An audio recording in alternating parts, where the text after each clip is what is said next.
So the hour of 7 p.m. having come and gone, the City of Urbana Council's Committee of the Whole meeting shall come to order. Will the clerk please call the roll? Sorry.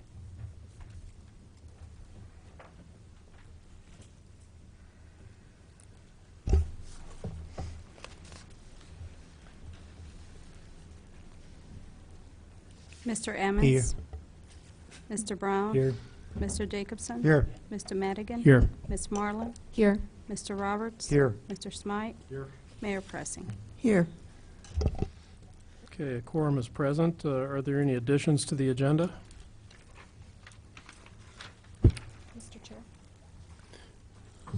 Diane? This isn't an addition, but I would propose on item 16 if we split the two topics. One is cannabis fines and the second is process for review and implementation of recommendations from the Traffic Stop Task Force. I'd propose that we make the review and implementation of the recommendations item 16 and cannabis fines number 17. Okay, I'll second that. All right, it's been moved and seconded to divide agenda item number 16 to make agenda item number 16 the review and implementation of recommendations from the task force on traffic stops, and to make a new agenda item 17 cannabis fines and process for review as well, I guess. All those in favor say aye. Aye. Aye. All those opposed, nay. And the ayes have it. All right. Staff report. Mayor, yeah. All right. So we have a staff report, 2016 Regional Neighborhood Networks Conference.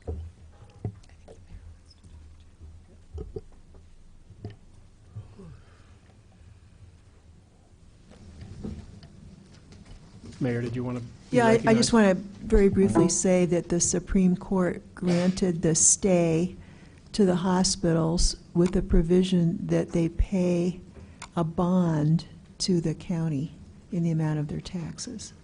So this is going to delay the reduction of the tax rate this year, unless everything gets settled very quickly, which I don't think is going to happen. So that's the report. That just happened today.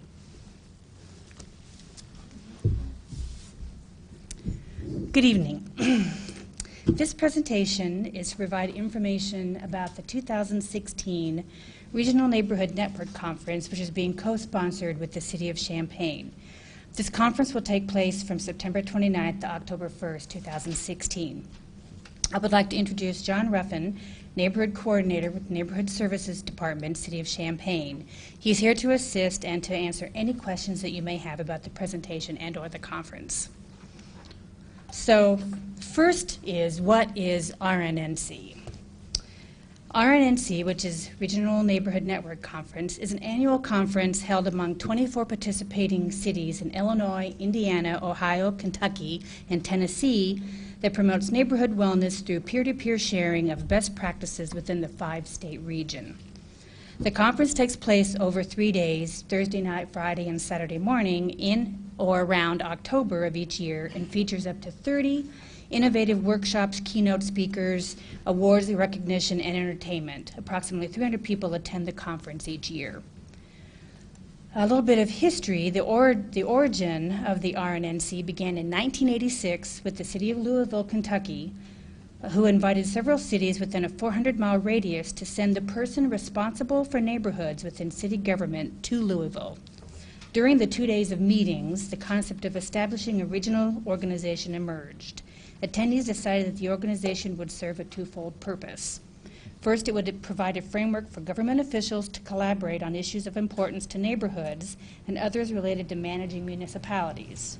Secondly, member cities would create an environment in which neighborhood leaders could interact with each other about issues they were all facing. The City of Louisville hosted the 1987 and 88 conferences after the formal commitment, and they rotate to a different member city each year and continue to provide a forum for neighborhood leaders, municipal staff, elected officials, community development practitioners, service providers, and corporations to gather and learn from each other, encounter best practices, and gain valuable insight to effect positive change and transformation in their own communities.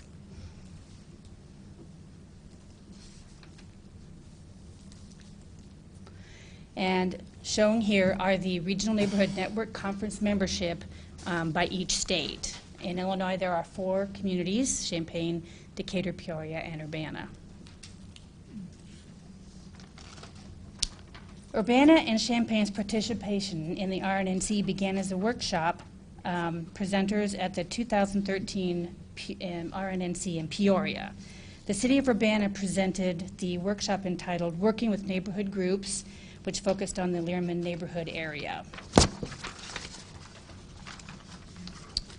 Both cities became members in 2014. In June 2015, Champaign and Urbana agreed to collaborate on hosting the 2016 RNNC. Staff from both cities and a small group of local community leaders attended the 2015 RNNC in Bowling Green, Kentucky. Pictured here are pictures from that particular conference.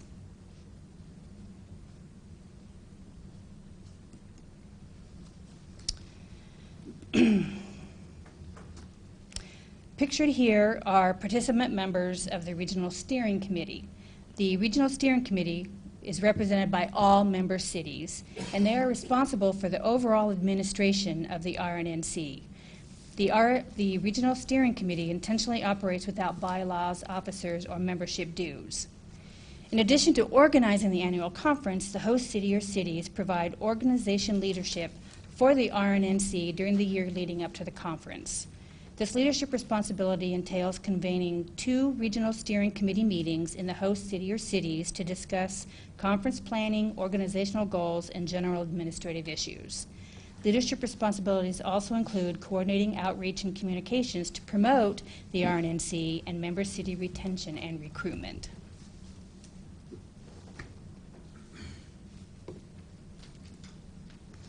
I will now let John speak about the steering committee and the local planning committee.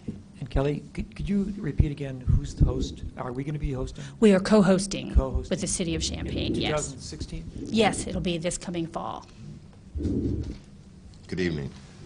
The 2016 RNNC will take place on September 29th through October 1st, 2016. The Hilton Garden Inn, located in Champaign, is the conference host site. Champaign's Neighborhood Services Department convened a local planning committee of community stakeholders to assist with planning the conference. Committee representation includes staff and community leaders from both Urbana and Champaign, Unit 116 and Unit 4 school districts, Housing Authority of Champaign County, Champaign Park District, and the University of Illinois. The local planning committee created a work plan which activated 4 subcommittees to assist with organizing and planning the conference. The program committee intends to generate workshops and field tour content of best practices from the following categories, including affordable housing, neighborhood development and revitalization, community safety, and youth development and leadership. The marketing committee will implement conference promotion and outreach activities. Efforts for marketing promotion will begin in March and run through September. Registration for the conference will begin in April and extend through mid-September. The Finance Committee will work to secure financial resources to implement the 2016 RNNC conference, and the Logistics Committee will be responsible for recruiting and organizing conference volunteers and ensuring that all aspects of the conference are coordinated in a seamless fashion. Champaign-Urbana is adding the following 3 features to the general conference framework for 2016. We are having an expo vendor fair. Throughout the community of Champaign-Urbana, there are many service providers, innovative programs, and exciting initiatives to highlight. Additionally, there are some private organizations doing business within the 5-state region that may find value in this expo. The local planning committee expects to recruit at least 35 local and regional vendors to highlight their services and products. The second is the City Leadership Roundtable. One of the founding principles of the RNNC is to provide a framework to engage municipal officials on common issues related to neighborhood. This conference will revisit this goal by facilitating a roundtable discussion with a select group of mayors, council members, and our city managers about issues of common concern relating to neighborhood wellness. And then the third is the Regional Star Awards. Over the last 6 years, Neighborhood Services in Champaign has developed and implemented the STAR program as a way to recognize and promote civic engagement in neighborhoods throughout Champaign. To promote this exciting recognition program, Champaign staff will organize a friendly, quote-unquote, regional competition for 2 of their existing STAR Award categories, the Rising Star and Neighborhood of the Year.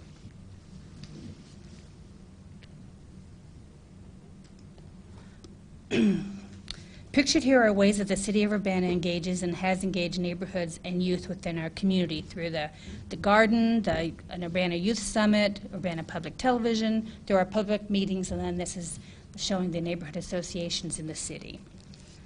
A fundamental aspect of the conference is to engage neighborhood leaders to enhance their organizing skills so they can utilize the newly acquired capacity to help transform their neighborhoods.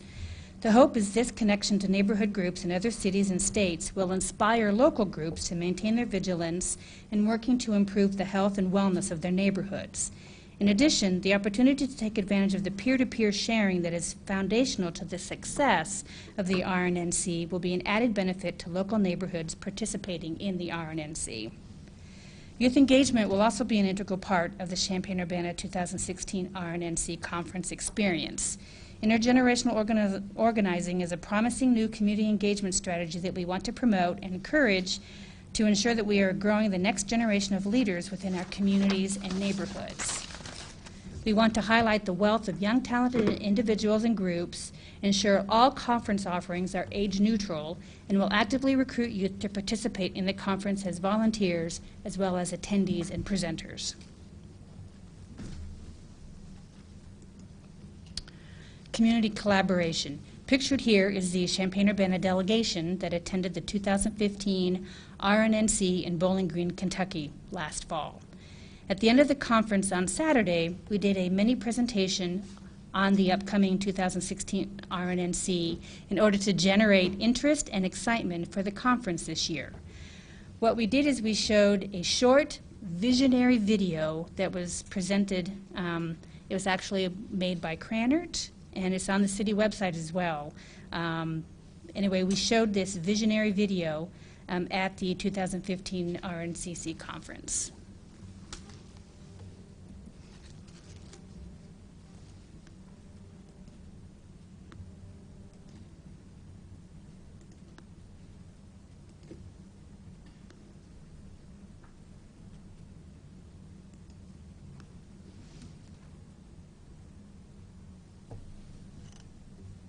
This story began with a simple word and a short video. A video that reflected Greater Champaign-Urbana's rich amenities and our citizens' remarkable accomplishments. And as inspiring as it was, and as proud as it made us feel, it also made us think, once again, about what we wanted to become.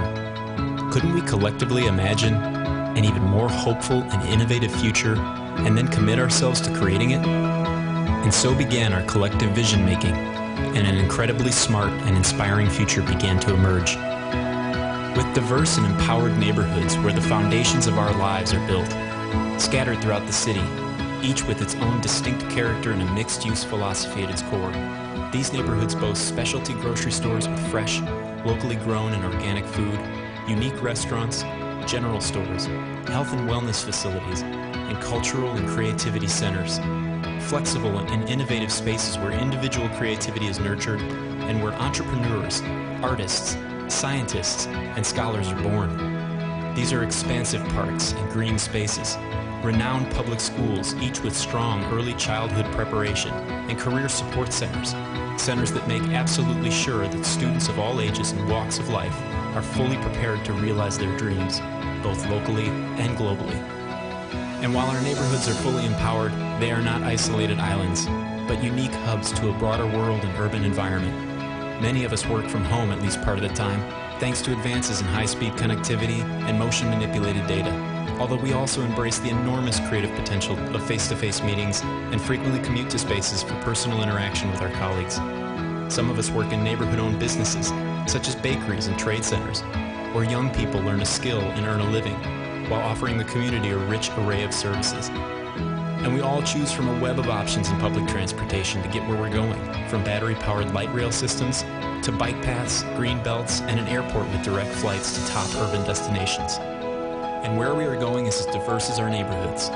Some of us head to high-tech and innovative companies, many of which are located in the University of Illinois Research Park, where discoveries generated by our university and private sector are transforming the very way in which we live.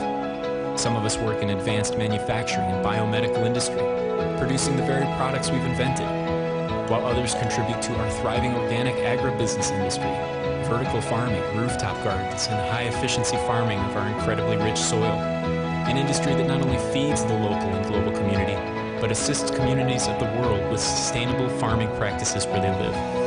And still others work in the community's service sector, including a collection of medical facilities renowned for their pioneering research and groundbreaking patient care standards.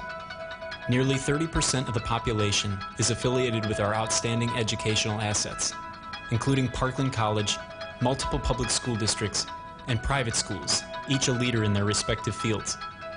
At the heart of our educational assets lies the University of Illinois, the nation's preeminent public research university.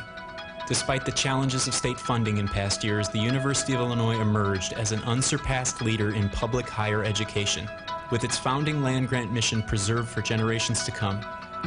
Young minds from all walks of life in every corner of the world are able to attend this campus because of the university's robust scholarship program, assuring accessibility to some of the world's greatest thinkers with its most diverse and disciplined integrated academy in the world, along with a renewed campus infrastructure. The University of Illinois stands as our benchmark, our touchstone, our shared treasure. But it's not all about work. We are curious. We actively engage with our world, our community, and surroundings. We continually question and explore, and we play.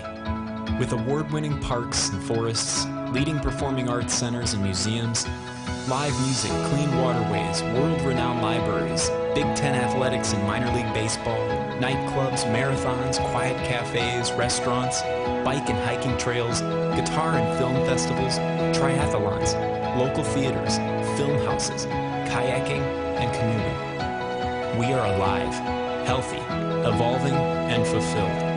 And we still have numbers. Our average commute time is 7 minutes. It takes less than 45 minutes to get to Chicago, now that we have a high-speed rail. We have a zero carbon footprint, zero unemployment, zero pollution, zero illiteracy, zero poverty. We are thriving, together. Smart, innovative, micro-urban. Help us thrive. Make your ideas part of the vision. Remember, it's visionary. So, thank you for allowing us to do this presentation. If you have any questions about anything? Mayor? Would we be the only communities in Illinois, just the 4 that were listed, or could you invite somebody else? I believe that we sent letters to other communities throughout the 25 communities throughout the state. Was To DeKalb attend. one of them? Yes, ma'am. Okay, because I was just up there, and they had a very innovative neighborhood program, and I thought they would want to be invited to this, so I'm glad you did. Thank you. Diane? Is this open to the public to register, to attend? Yes, it is. Dennis? And so how do people then become engaged in helping to plan or move this forward? Sure. We have a local planning committee that is working now to ramp up its promotion and outreach relative to the conference. We'll be taking on volunteers once we've developed job descriptions for those volunteers. We expect that volunteer recruitment effort will really start picking up, hopefully early June, July. We'll be laying some of the foundational work in terms of reaching out to some different organizations throughout the community to try and sort of lay that foundation, but we'll really start pushing out into recruiting folks in June and July. Eric? So this might or might not make some difference, but it might be interesting to post on the web your planning committee with their contact emails and invite the public to send thoughts that might be incorporated at the stage of the planning, early stage of the planning committee deliberations. We could certainly do that, sir. Thank you. Anyone else? I would just like to add that you want to make sure you invite former Mayor Don Gerard from Champaign, because he was the visionary for the minor league baseball team. So that was a bit of a joke. Anyone else? All right. Thank you very much.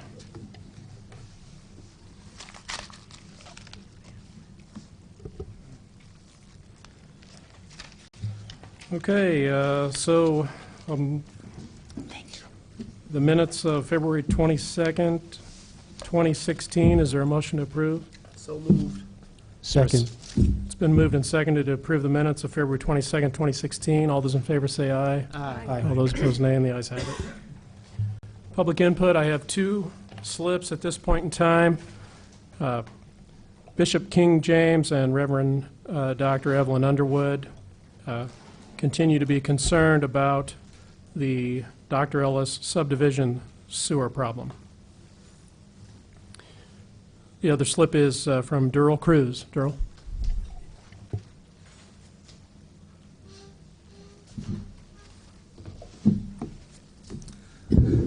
Thank you. Good evening. Last week, the City Council approved a resolution to proceed with the intent to create a unified downtown TIF. Due to the Council's ruling limiting public input to one agenda item per council meeting, I was unable to address it last week, so I'm doing it tonight. Several comments justifying support for this resolution were troubling. One suggested taxing partner support shows that TIFs are widely supported by the community. A second inferred that TIF dollars were overall insignificant amounts to tax bodies' budgets. But both comments are simply personal opinions without factual backing. Instead of trying to explain the complexities of TIF, I'm simply going to refer to TIFs tonight as taking it from districts.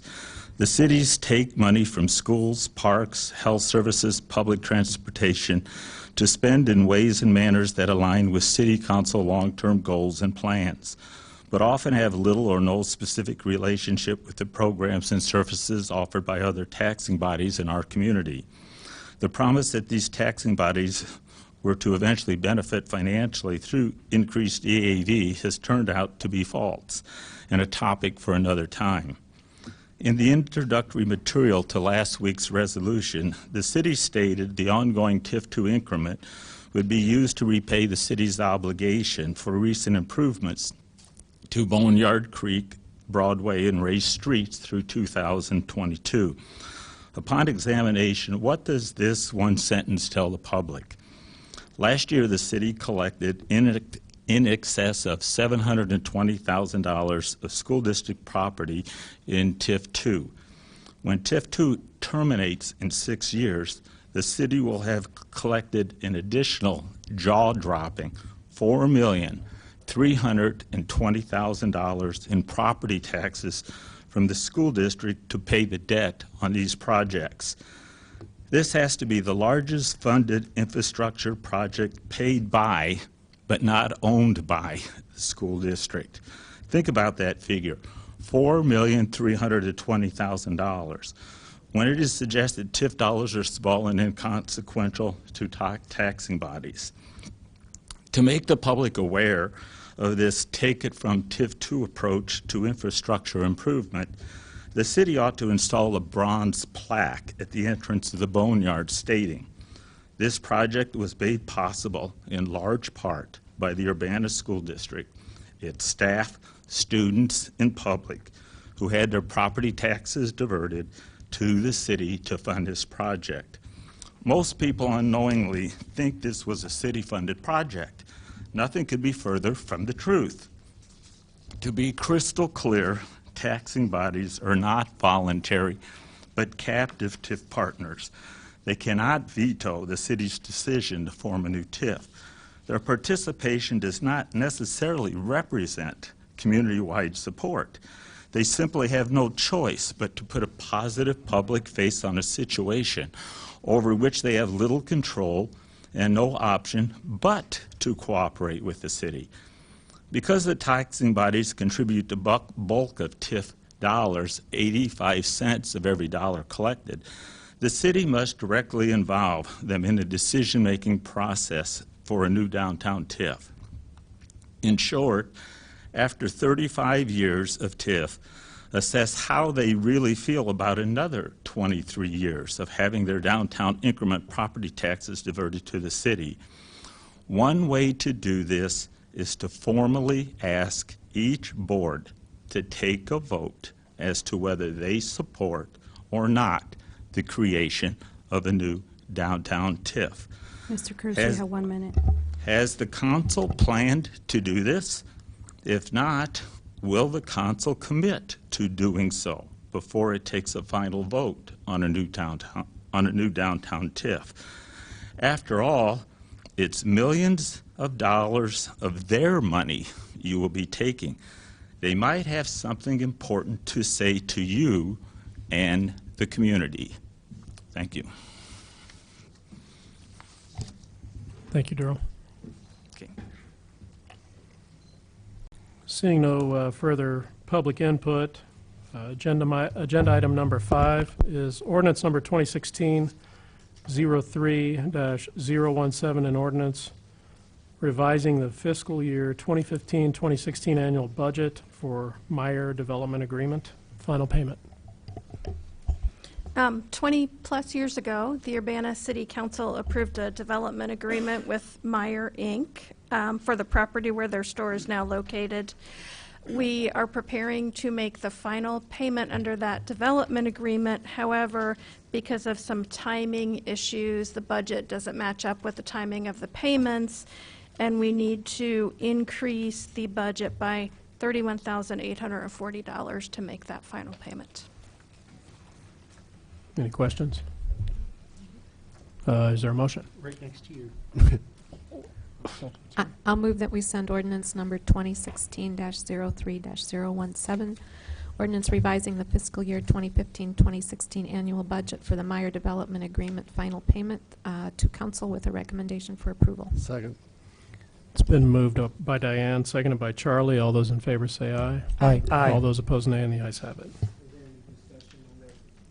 Did you want to discuss?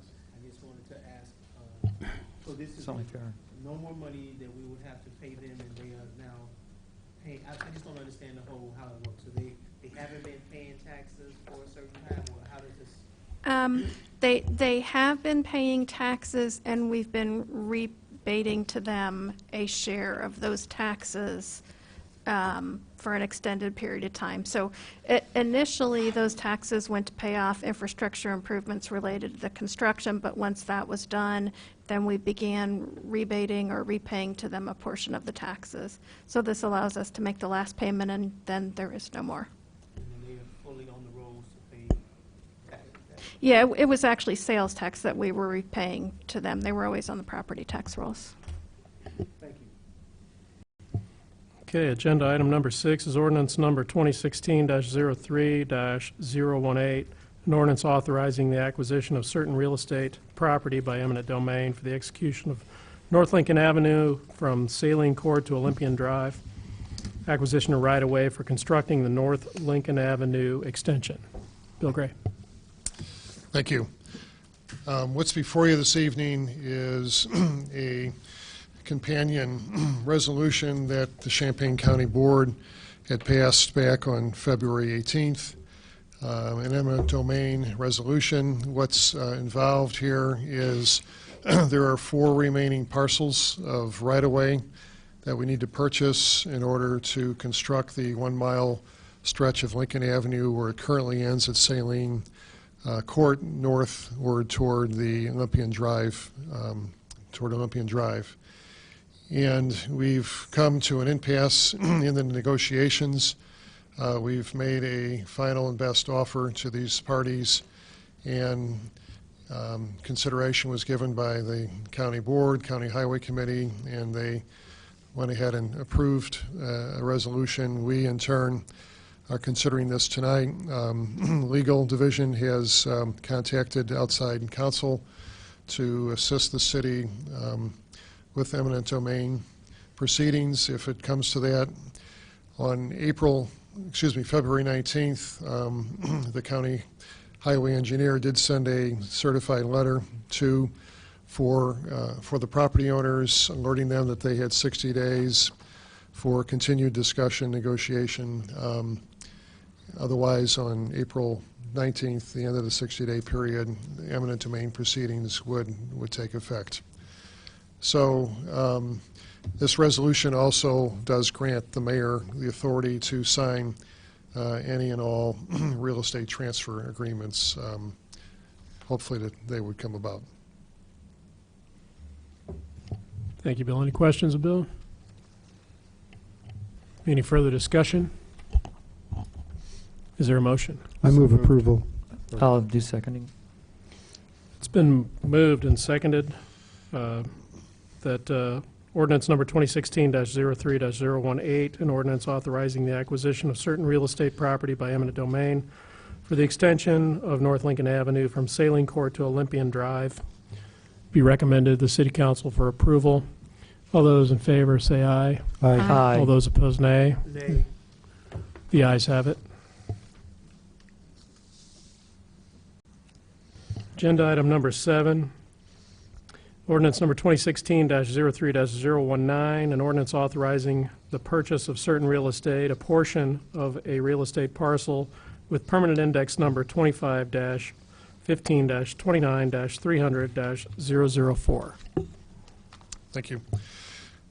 This is a different parcel of land along the proposed Lincoln Avenue improvements owned by Mrs. Shirley Squire. She's the sole owner of this small tract. There's a .158 acres of land that would be important to be included as part of the public right-of-way for the new Lincoln Avenue improvements. She has signed an offer letter. Legal will be preparing the documents for the real estate transfer agreement in the days and weeks ahead.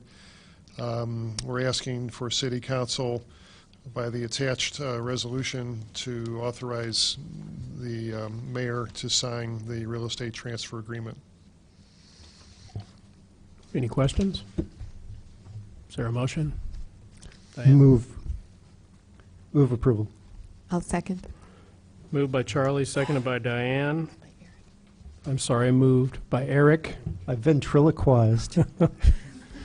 I'm just so used to hearing it from Charlie. So moved by Eric, seconded by Diane. Ordinance number 2016-03-019, an ordinance authorizing purchase of certain real estate, a portion of real estate parcel with permanent index number 25-15-29-300-004. Any further discussion? All those in favor say aye. Aye. All those opposed, nay. The ayes have it. Agenda item number 8, resolution number 2016-03-011R, resolution amending resolution number 2016-01-05R, approving a local agency agreement for federal participation with the Illinois Department of Transportation regarding Lincoln Avenue construction from Olympian Drive to Saline Court, section number 11-00334-01-PV, as in Victor. Thank you. If the committee allows, item number 9 is a companion resolution, so I'll speak to both 8 and 9. First of all, under agenda item number 8, I'd like to bring to your attention that the resolution in the title here has changed slightly, and if you would, at least for council consideration, delete the words amending resolution number 2016-01-005. I scrubbed. Okay. So the title should read a resolution approving a local agency agreement for federal participation with the Illinois Department of Transportation, parentheses, Lincoln Avenue construction from Olympian Drive to Saline Court, section number 11-00334-01-PV, as in pavements. Okay. Earlier this year, February 1st, Council approved a motor fuel tax resolution that would match the local share for the federal dollars for the subject improvements. Those federal dollars would go towards construction engineering, and utility relocation work. When we sent in the resolution, IDOT told me that you really need to cover the full local share amount, which is $612,000, not just the Urbana portion only. You may recall the county and the city are equal partners in the local share. So federal funds are paying for 80% of the costs. Urbana's share is 10% of the cost. The county share is 10% of the cost. So this attached motor fuel tax resolution is in the amount of $620,000 to cover the expected local share, which includes the county share. The county would reimburse the city, of course, half that amount as the project would ensue. So that's what's involved here with the resolution authorizing the mayor to sign, and then the actual motor fuel tax resolution, which is a separate resolution. Any questions of Bill? Is there a motion? Question. Okay, Bill, Charlie has a question. So what happens to the old resolution that we did? It just gets deleted. Okay, and do we have an agreement with the county to pay to reimburse us then, or is Yes. that part of this? That goes back to the original intergovernmental agreement. Okay, the original Yes. agreement. Okay, Yes. got it. Thank you. Eric? So just for the record, I think I'm right on this, but it doesn't say so explicitly. The financial impact to us is essentially zero. Correct. Okay. Any further questions or discussion? Is there a motion? I'll move to send this to council with recommendation for approval. I'll second. Okay, it's been moved by Charlie and seconded by Dennis. The resolution number 2016-03-011R, a resolution approving a local agency agreement for federal participation with the Illinois Department of Transportation regarding Lincoln Avenue construction from Olympian Drive to Saline Court, section number 11-00334-01-PV, be sent to the council with a recommendation for approval. All those in favor say aye. Aye. All those opposed, nay, and the ayes have it. And I'll repeat that motion for Resolution 2016-316R, resolution for improvement by municipality under the Illinois Highway Code, North Lincoln Avenue improvements. Is there a second? I'll do that again. Moved by Charlie, seconded by Dennis. Is there any further discussion? All those in favor say aye. Aye. All those opposed, nay, and the ayes have it. Agenda item number 10 is resolution number 2016-03-012R, resolution approving an amendment to a subrecipient agreement between the Urbana Home Consortium and Habitat for Humanity of Champaign County, fiscal year 2014-2015. Before you is the resolution approving an amendment to the subrecipient agreement.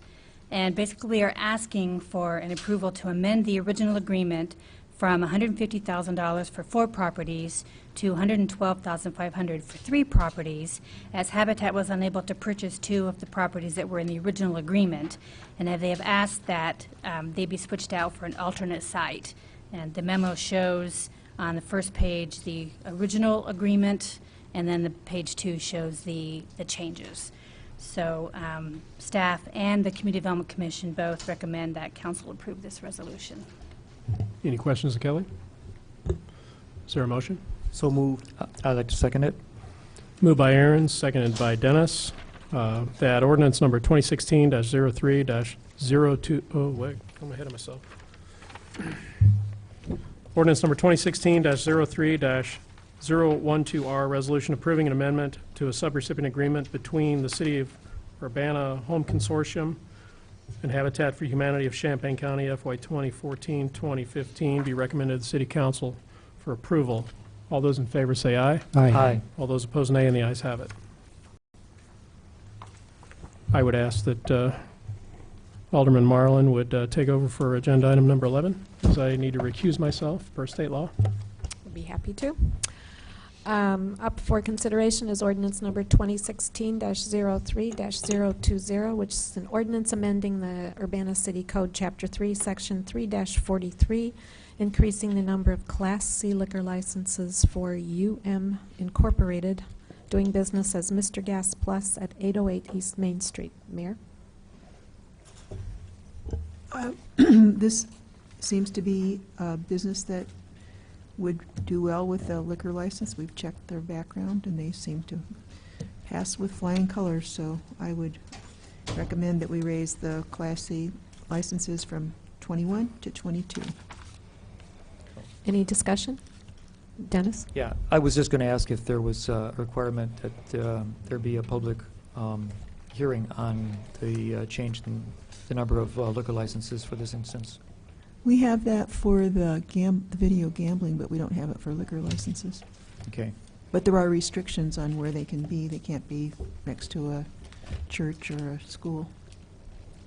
Okay, sure. Yeah. And I'm just going to mention that this used to be the Collins gas station on east of Main Street. Pretty much, it's right in my ward. And I'm mildly improving of it. Is that a mild motion, or? No, Or let somebody you can else make the motion. Okay. We need a motion. I move approval. Second. Moved by Eric, seconded by Charlie. Any further discussion? Will all those in favor please say aye? Aye. Aye. All those opposed, same sign. The ayes have it. Mr. Chair? Thank you. Okay, agenda item number 12 is ordinance number 2016-02-014, an ordinance amending Urbana City Code, Chapter 3, Article 3, Section 3-40, and adding new Section 3-5. I can't do this either. I'll recuse myself again. Sorry. Thank you, Mr. Chair. This is an ordinance amending the City Code, Chapter 3, Article 3, Section 3-40, and adding a new Section 3-51, providing for compliance with the new state statute concerning responsible alcoholic beverage server training, otherwise known as BASSET. Mayor Pressing. This was before you before, and I think we've answered the questions that people have. And Jalinda Ross wrote a memo, which I sent to you, and she does do some training. Even though there is a course available online, there are people who would prefer to have a real person teach them. So we have people signed up for this. Any questions or discussion? Bill? Just for, I think you told us, but maybe the public didn't hear, that nonprofits aren't required to go through this training, so Sweet Corn Festival would be exempt, basically. Is that right? Right, that's correct. That is according to the state law. Okay. And then why do we need this? I mean, if the state law already The state covers changes ordinance, or laws rather, and then we have to change our ordinances to comply. Eric? Yeah, because as I understand it, a person who is serving liquor in a commercial establishment would be breaking the law, and in principle could be busted for doing that if they hadn't had this training.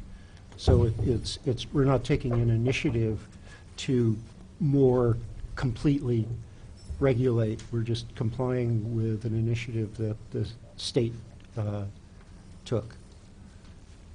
Okay. Am I correct in that, Mayor Preston? Yes, it was the legislature. It was the legislature, yes, and I presumably the governor found his way to his office to sign it.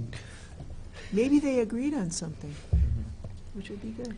Dennis? Yeah, and it apparently is an attempt to make sure that no underage individual is served liquor, and that all servers are cognizant of exactly what the requirements are for serving alcohol appropriately. It seems a little draconian, but I mean, I thought we had that actually all settled, and it was operating in a fairly concise manner before. But now I guess we have to have yet even more oversight from the government. So what can we do?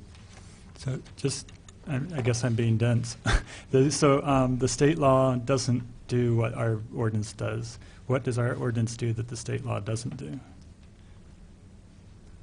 Our ordinance modifies our own local liquor ordinance to include the provisions that are required by state law. Mr. Okay. Simon, would you like to comment on that? The ordinance, shall we say, simplifies and clarifies the state law.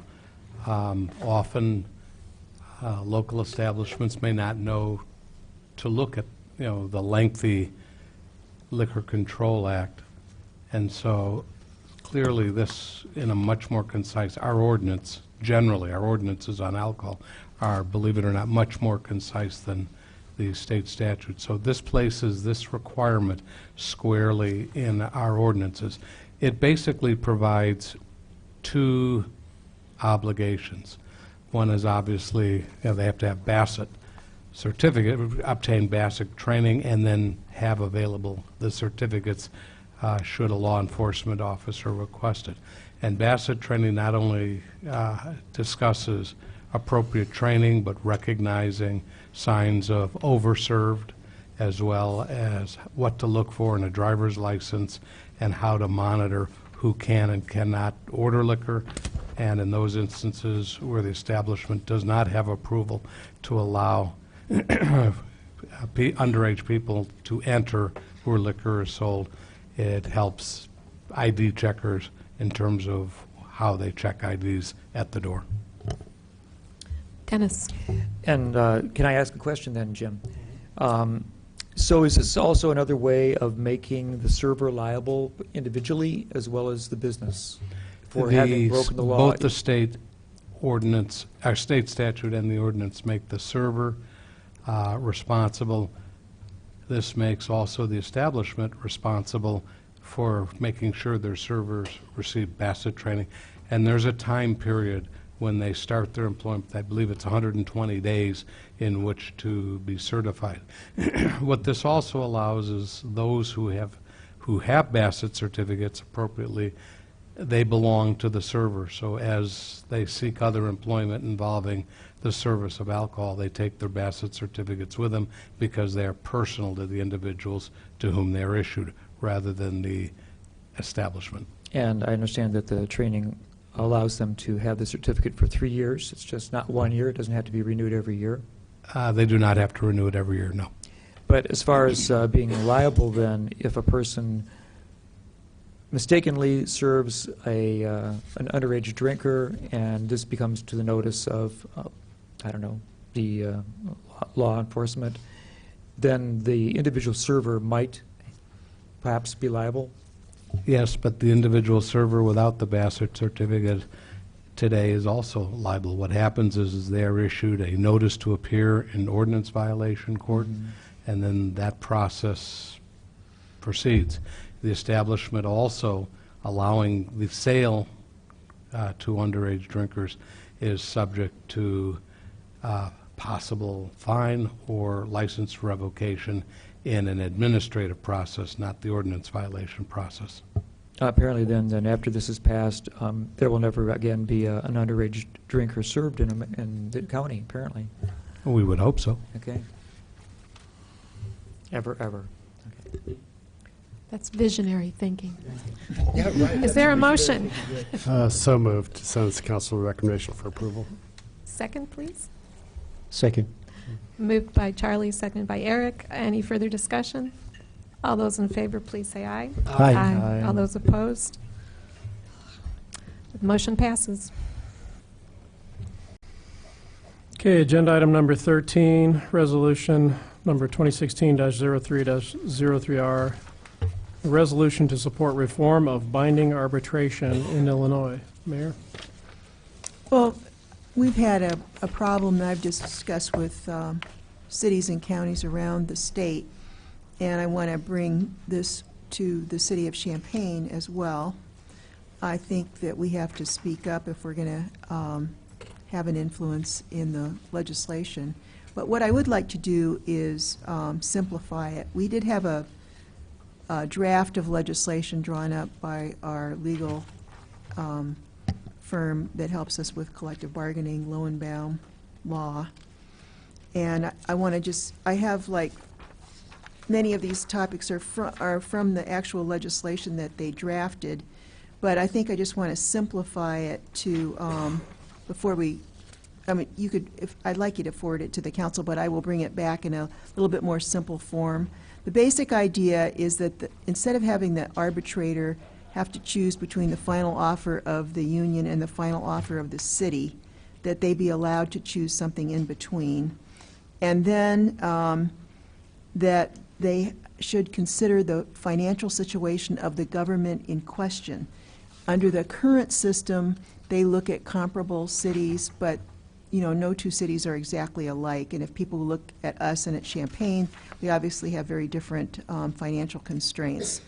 And then the third thing is based on the incident in Champaign about not having the police chief be able to fire a police officer and have it be overridden by an arbitrator. So we're saying that the arbitrator should not have the power to overturn a decision unless the police chief or fire chief has clearly overstepped the bounds of his or her authority. So those would be the three main points. And get rid of some of the other detail, which would be worked out in an actual draft. Dennis? Yeah, so Mayor, this is such a smorgasbord of needs. So yeah, I would love to see it streamlined. I mean, I could certainly support several of the points very strongly, and others, they seem kind of in, like, I don't know, walking into gray areas where what the financial impact on the community is might be extremely, well, I don't know, subjective, perhaps. So I'm just wondering if it might be smarter to divide the request into maybe one or two different resolutions. I think that the one about the police officer and the fire officers being able to dismiss staff based on review of case and conduct is strong enough and should stand separately on its own without perhaps being killed by what might become objections to certain parts of the rest of the text. Okay, what I do is bring you item 1, item 3, and under item 3, have that number that's 7 in Roman numerals VII. Have those three things, instead of going into great detail about how do you calculate what the financial impact I really recommend So just that. simplify it into those three areas, which is what I started with. But when you give it to attorneys that deal with this stuff all the time, it gets to be more complicated. So that's what I would suggest. I think Diane has something. Well, Eric was... Eric. Yeah. With respect to the police and fire component of this, are we running into negotiated terms in the union contracts? Are we contradicting those? Or are we asking the legislature to legislate some terms in the contract away? This is changing state law. So I don't know that there's a conflict with our existing contract. The union said that they understand why we're doing this. The firefighters did, at least, but they didn't think it would get supported by their statewide. But we're doing this so we can have, I think the system right now is kind of biased against cities, and I've talked to cities and counties and they all feel that way. So I think collective bargaining works best when there's a more even, when both sides are more evenly matched.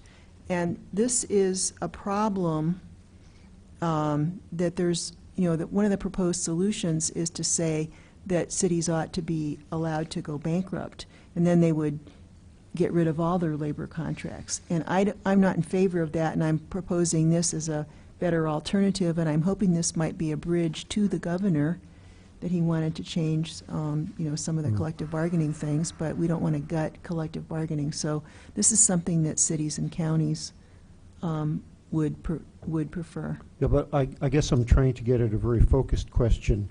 Was the arbitration process that, we all know about and that you're referring to with respect to the Champaign police officer, was that process something that was specified in the union contract? And was the power of the arbitrator something that was specified in the union contract? I asked Fred Stavens to draw that part up, so he didn't mention that it was a conflict with their contract. But that's a good question, and I could get it clarified before the council meeting.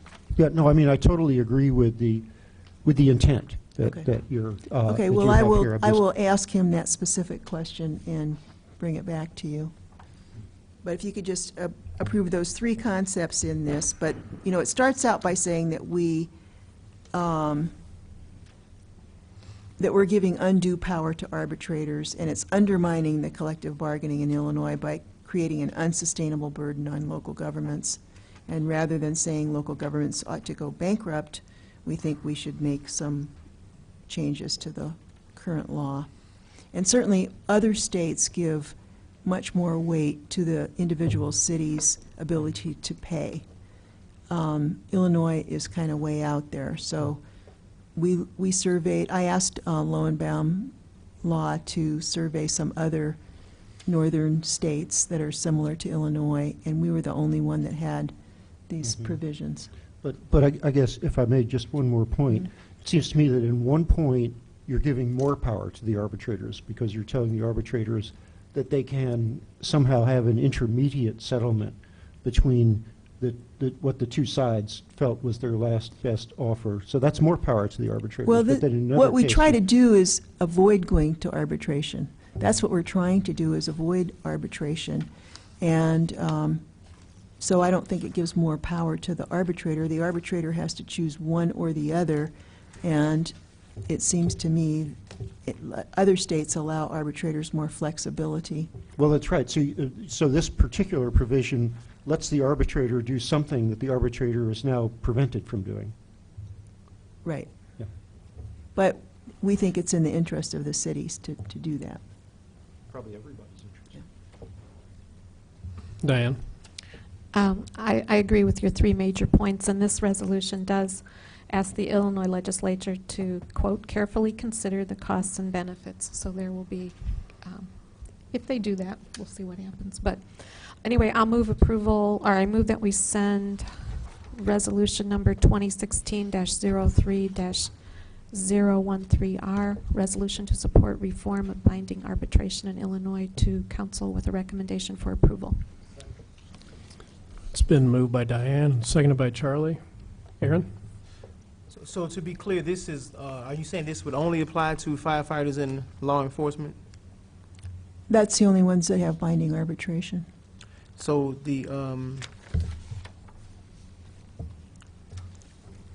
so all of the other components that you're proposing here, would they then apply to other unions? No, this is just to reform binding arbitration in Illinois, and the only ones that have it are the public safety unions.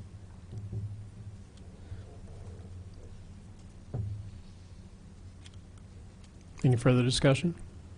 How would this be clarified as far as, I think this goes to Eric's question, how do you determine whether or not the police chief or the fire chief has clearly overstepped their bounds? Well, that was the language that came from Fred Stavens, so I think I could ask him that. How do you determine it? I guess there's a question that might go to court. I can't understand any other way that it would be determined. I think legal counsel wants to weigh in.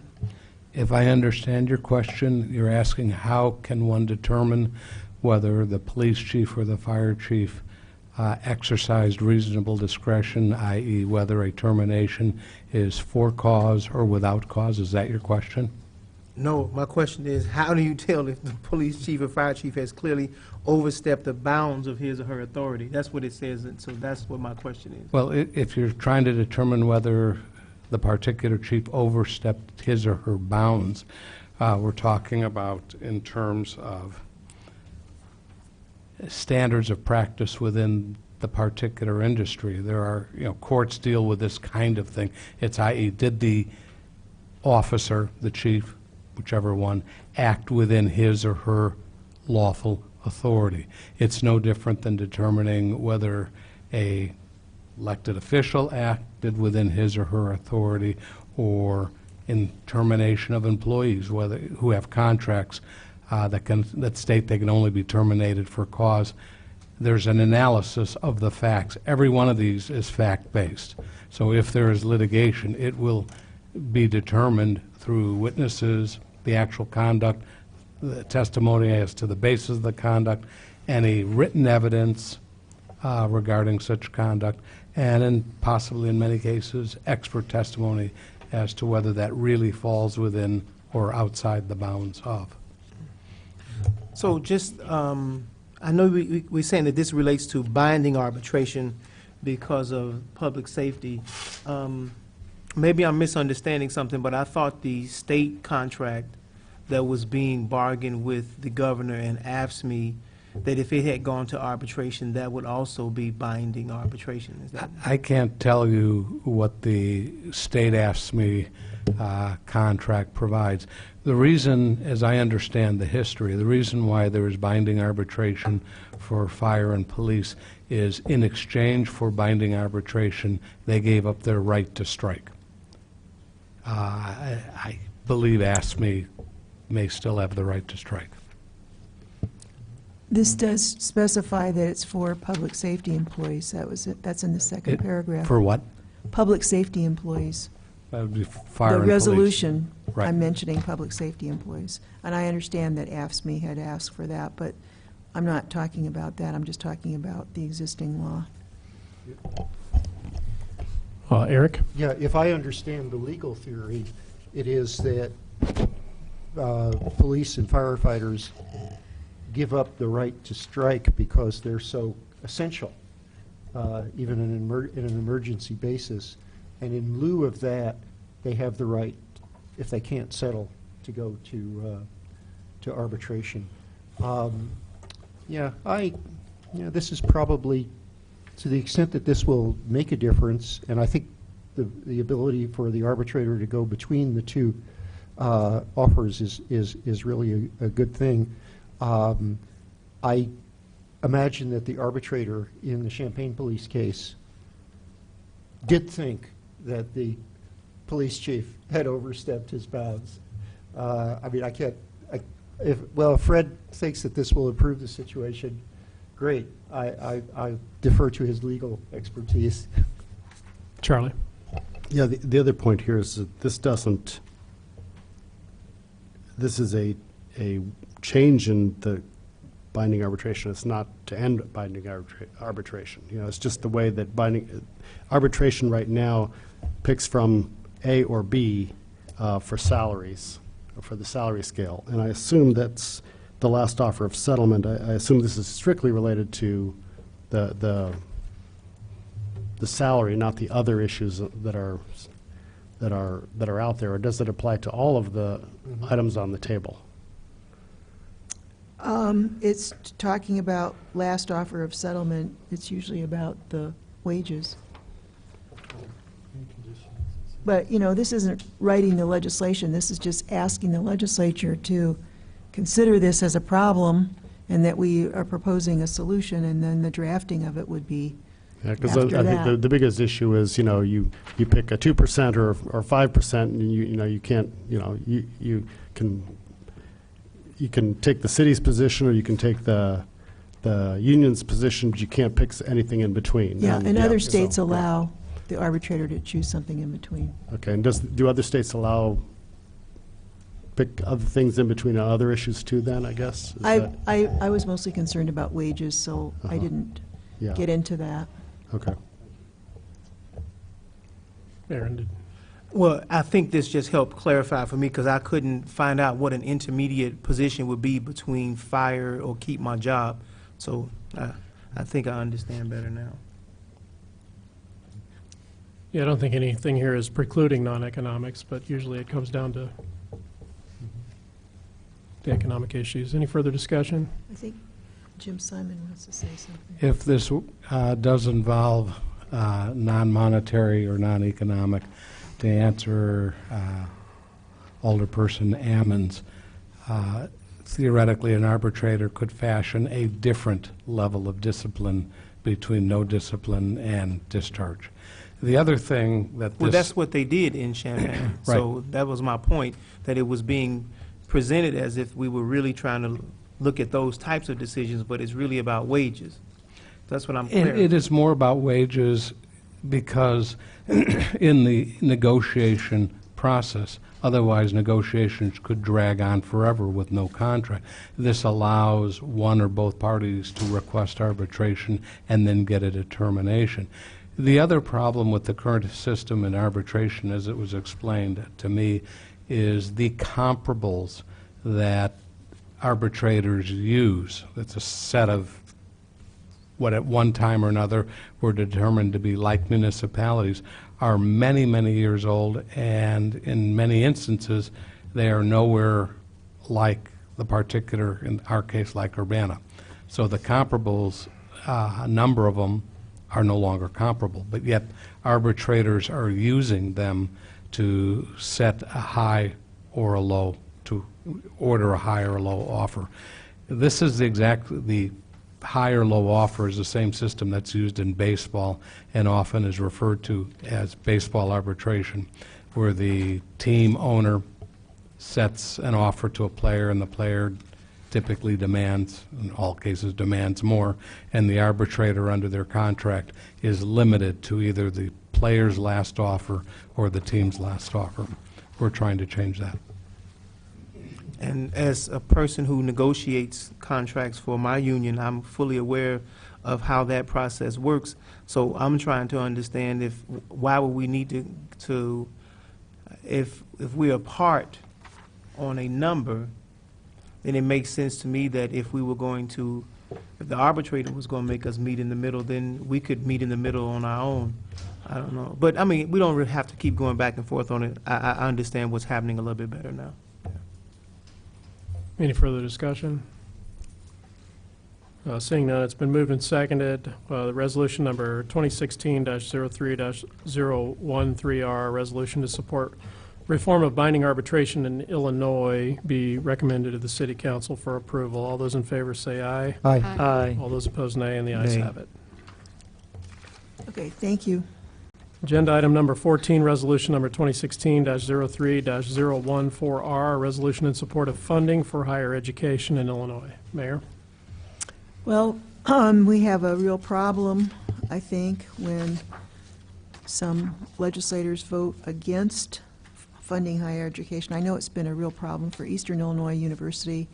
It's a problem for University of Illinois and Parkland, certainly. But we have the education corridor up and down I-57, and I thought that since it affects the entire community, that it might be good for cities to weigh in on this. And so that's the purpose of this, and I think Champaign would support this. I'm going to give both of these things to Champaign, and also communities up and down the corridor, from Carbondale up to here and every place in between, because I think it's so important to the future of this state. Any discussion? Aaron? I'd like to make a friendly amendment, if that's okay with you, Mayor. Well, tell me what it is. I'd like for it to say that all land-grant institutions should remove tuition from public colleges and universities and go back to what they originally were and not have to force people to pay tuition. Well, I don't know if land grant started that way. I haven't done that research, but this is just to get the cities to weigh in on how important it is to the whole community to have higher education adequately funded, and it's very important to the future of the state. So, Eric? So Aaron is right. The land-grant universities initially were tuition-free, so that is not such a radical idea. It's sort of a conservative idea. But that being said, I think that for this particular resolution, it would be taken less seriously if it went to that extreme, and that should probably be dealt with in another venue in order to have impact. You're assuming it's going to be taken seriously anyway. I'm assuming that it'll be taken more seriously if it doesn't request free tuition than if it does. Further discussion? I withdraw my motion then at this. For lack of a second, I think so. It would have Okay, a huge I'll make a motion. Or do we have one? We don't have one yet. No, the chair will entertain a motion. Yeah, okay. I move the resolution 2016-03-014R, a resolution in support of the funding for higher education in Illinois made by the mayor, be sent to the city council with approval. Second. It's been moved by Dennis, seconded by Aaron. Any further discussion? I would just point out that we have plenty of time to deliver this resolution to the General Assembly, being that the House won't be reconvening until April 4th. So I volunteer to get on a horse and buggy and deliver that to Springfield to Speaker Mike Madigan. No, I'm free as always. All right, all those in favor of the resolution say aye. Aye. All those opposed, nay, and the ayes have it. Thank you very much. Agenda item number 15, resolution number 2016-03-015R, resolution approving intergovernmental agreement regarding intervention in a proposed Illinois American Water Company water and sewer rate increase case, docket number 16-0093. Mike Monson.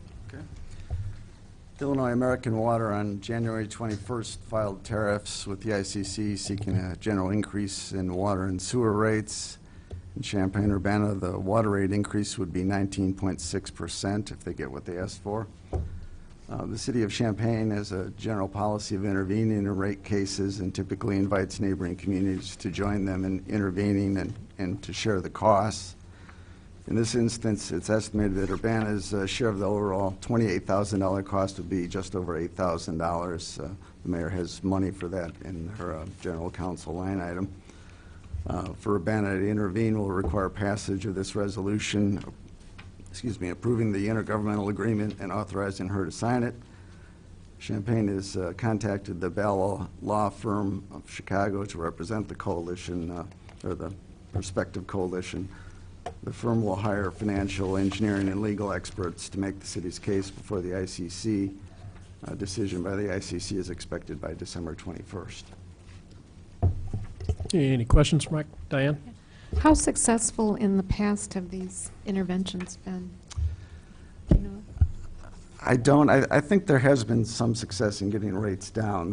They typically get a good portion of what they ask, but there have been reductions in the past. I don't think there has been, I don't recall one in the last couple of years, but there have been in the past. Okay.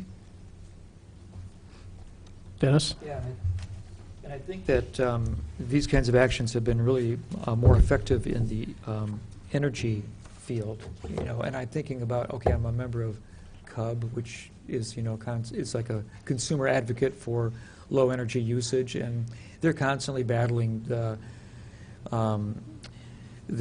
power service industries, which are they raise the rates whenever they can, and seem like pretty much on a regular basis. They're constantly going up. So without advocacy, there's no stopping rate increases. And okay, it's understandable to want better service and perhaps to replace infrastructure, but I mean, unless the water is American Illinois Water is going to replace miles of infrastructure in the city, why would we be subject to this universal rate increase? because we get our water bills independent, based on our usages independently, and unless they can prove that we personally are they're going to put in some, incredibly new well system or something, I don't see why 19% is valid. It's a really extraneous, rate increase.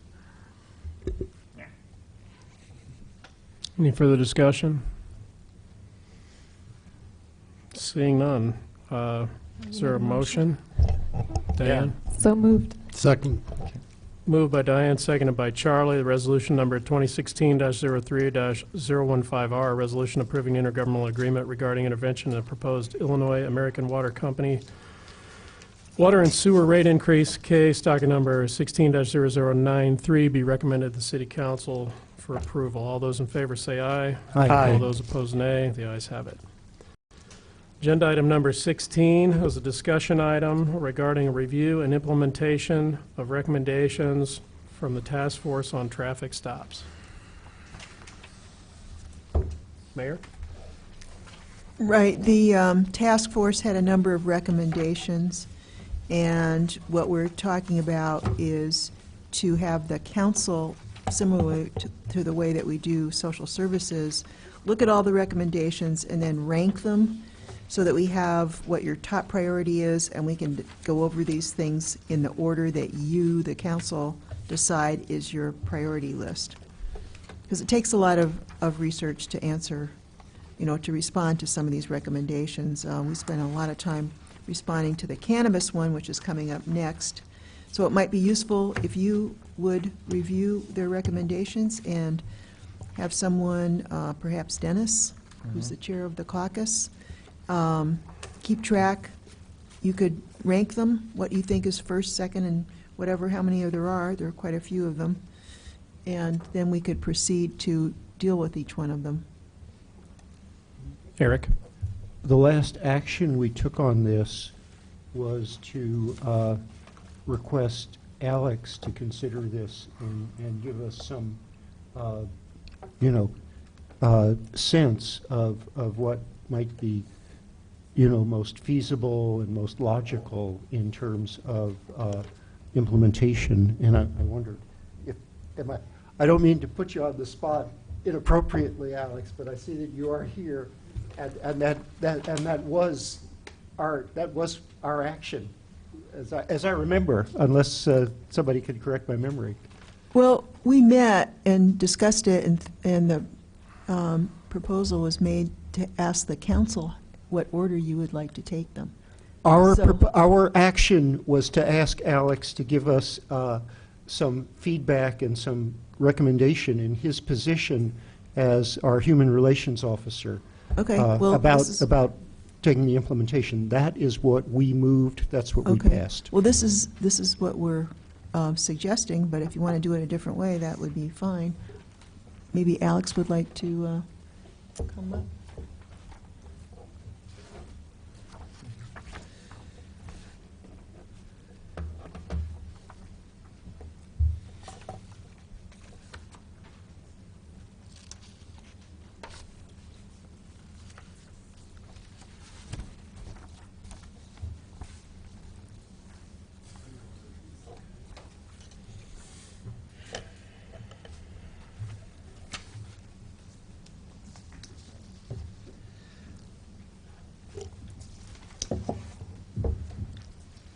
Good evening.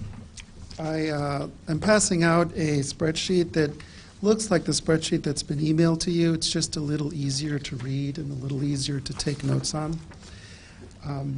Also, I'm passing around a new report that I prepared.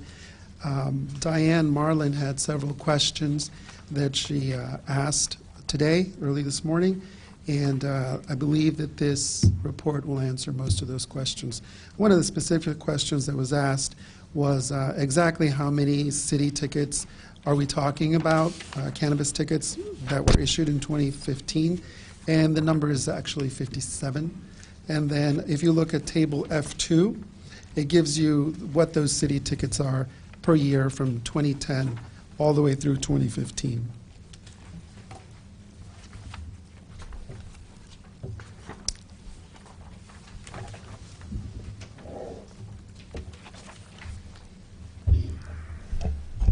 So if you'll see, they're all running pretty consistently.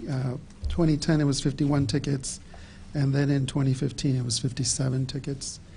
The other question that Diane had asked is, when we're talking about cannabis, exactly what are those codes? And the first table, table F1, will tell you what those codes are. So, for example, in 2015 at the bottom, you'll see that about 70 tickets were issued for state cannabis charges. And then you'll see in code 8621 the 57 for the city. And then you'll see code 1812, which is the possession of over 30 grams. And that's a state charge as well. I'm sorry, Alex, I'm trying to follow where you are here. On the very first page, Back to F1. the first page, okay, Yeah, I'm sorry. towards the bottom. Diane? So 129 cannabis charge arrests were made in 2015. Of that 129, one of the questions posed is how many of those were for city tickets? And so 57, code 8621, is the number that was for city tickets. How many were for state tickets, 30 grams and under? 70. That's code 1811. And what was the balance? That's 2. And that was a state charge over 30 grams. And then the final question that was asked this morning was how are these all individual people, or what does that look like? And that's a much more complex question with the data set that I have. I couldn't answer in the same day. But what I was able to run is this report that shows you all of the incidents that occurred in 2015. And if you look at all of those incidents, there was only one incident in which 5 individuals, it looks like, were ticketed, so a group of 5.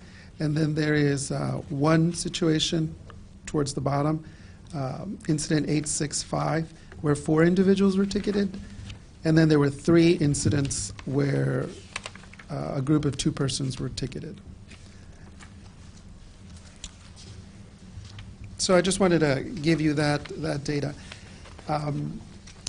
At one of the previous council sessions, I was asked to sort of reflect and...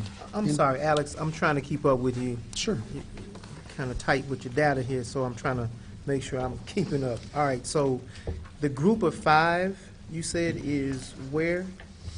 It is... Third page. Third page. I see Third page, that. table F3. If you look down, it says UU 15-00733. Okay, and then you said there was another group. Oh, okay, 2865 of 4. Yeah, in that first case, it looks like 5 Asian Pacific Islander individuals were ticketed. And then if you look down, almost a third from the bottom, Yeah, I see it there now. there's Okay. the 4. Those are 4 Caucasian and/or white individuals received tickets. And then you'll see about 3 places. So Diane had asked, are these individual people? Yes, they are. And in a couple of cases, it was a group of people, looks like, they were ticketed. I think that there might have been also, drilling down a little bit, perhaps a question of recidivism. That's a little bit more complex data question, and I could research that for you, but I'd need just a little bit more time. Well, I would remind the council that we did divide this discussion item, and the first discussion item was decided by the council to be the review and implementation of the recommendations of the task force itself, and to prioritize those recommendations. The cannabis fines the discussion about cannabis fines was to be after that. So why don't we go ahead and try to work on the prioritization here? Charlie? Yeah, why don't I throw out a couple of things here, and Alex can provide feedback. The very first item, line 9, recommendation 3.2, I think we've already gotten feedback that we don't have any control in the state mandated fines. Is that correct? These are the fine levels for uninsured and and driving without a license are state fines. Is that correct? That's correct. That's the guidance from the legal department, and Yeah, and legal could provide further. and I'm trying to remember if we wanted to redo those, we'd have to come up with a whole new fine system. Is that correct, Jim? I was looking at the statistics. Your question again? Oh, yeah. If we wanted to redo the traffic violations that are related to uninsured and driving unlicensed, we'd have to redo the whole traffic code. Was your opinion on that, right? Yes. Yeah, okay. So you know, for me, here's another chance for a resolution. I know Eric sent around some email on income-based fines, and it seems to me that we could quickly dispense with item 3.2 by trying to drum up support and for changing the way the state does its fines here, which I don't know where you wanted to go with that, but you know, I don't. You know, unless we're going to reinvent the wheel ourselves, putting a lot of city staff time, which is what it would take. The alternative is to get the state to change its way. So I would agree with that, and oh, I'm sorry if I'm recognized. I would agree with that approach as far as this is concerned. It occurred to me, and one of the reasons I sent around the day fine literature is that a place where we might think about implementing that is the fines for possession of cannabis, because it's a very, very small number of people. It looks as though it's going to be pretty contentious to eliminate the fine altogether, but we could. So anyway, when we get to that, I'll raise that issue again. Diane. First of all, Alex, thank you for answering my questions. The reason I was trying to understand the data, but I also wanted to put the discussion of cannabis into context with the other types of charges that come out of these traffic stops. So that was very helpful. So the way I look at this is I'm trying to look at the big questions first, and then I hope we can address those. And a couple of the big questions to me, number one, well, a couple of the big issues. Number one, or the very first item, is 1.1, the collection of the category data. We've already started collecting that, and I think we should reaffirm our intent to continue collecting that, because that's really useful information, and that's adding information about the purpose of the stop, whether it's a traffic issue, whether it's targeted patrol, or whether it falls under community caretaking. So I don't know if we need to take any action there other than to say, yes, we need to continue collecting that data.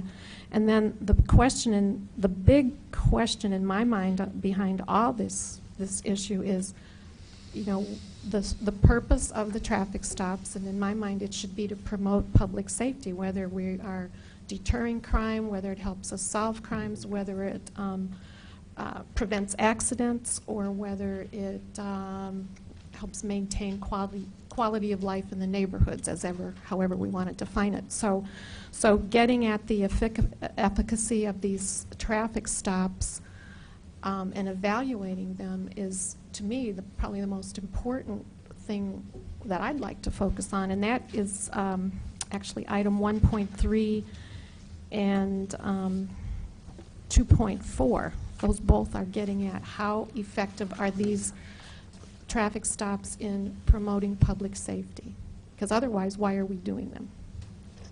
So those, to me, are the top priority. And then I had a question, the one about, obviously you need the statistics to back this, to evaluate any of this. We had a statistician on staff, and that person retired, so this recommendation to hire a statistician is not a new position, it's simply refilling the vacant position, is that right? Yeah, so that was Pat Moose. Okay, so item 2.1, we need to affirm our intent to fill that vacant position in order to continue to evaluate these statistics. And then I had questions about the training and workshops. what that would involve, if that's occurring now. I mean, I just don't know enough about what's happening now as far as these specific types of training being done, but that would be another one. So to me, the first two sections contain a whole lot of big picture, important questions that personally I'd like to see addressed. And then we drill down to looking at fines for particular things. When you look at what the violations are, the charges are, it's uninsured motor vehicles, it's suspended license, it's unlicensed drivers, it's driving on revoked licenses, and uninsured drivers. Those are thousands of people over the last 5 years. And our ability to do, well, that's something else to look at. So anyway, I'd like to see the first two sections really get some serious attention first. Charlie? Well, I think in picking line 3 and line 7, which is items 1.3 and 2.4, those intersect with the very first item in section 3, the line 8, the 3.1. So if you focus in on those two, you probably get 3.1 in there as well, if you do it right. I'm thinking also in terms of the geolocation issues related to the stops, which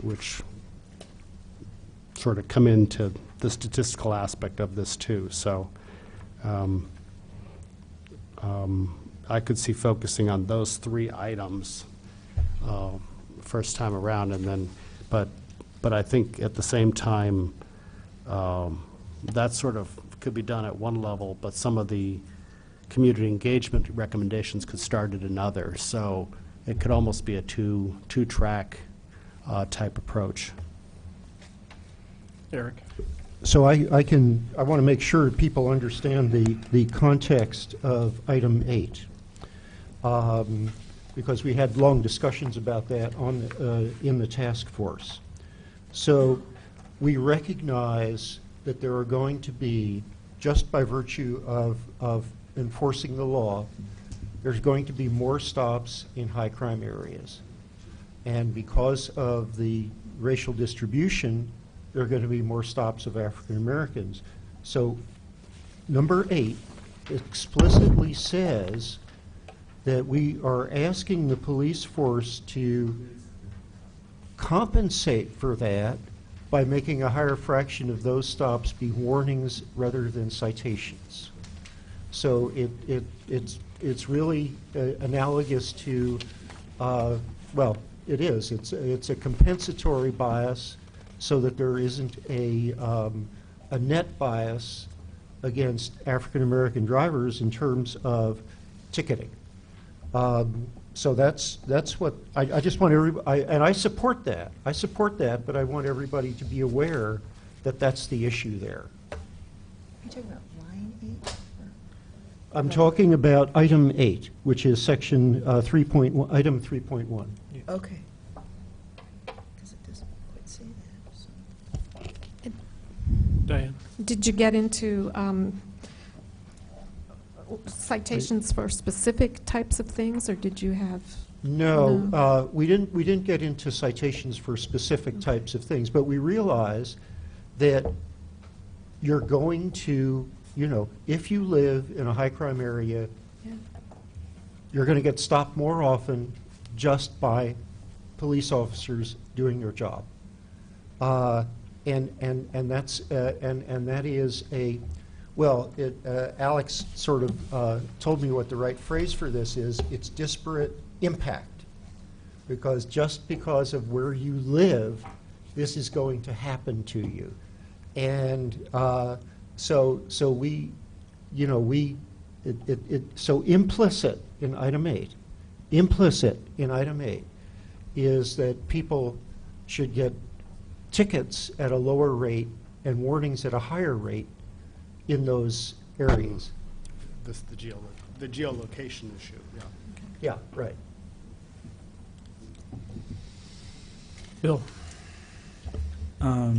Yeah, I have to think about that. I mean, that means that you're treating people differently because of where they live. Yeah, but people get treated differently. Okay. I mean, you're basing the ticket on something other than what they did.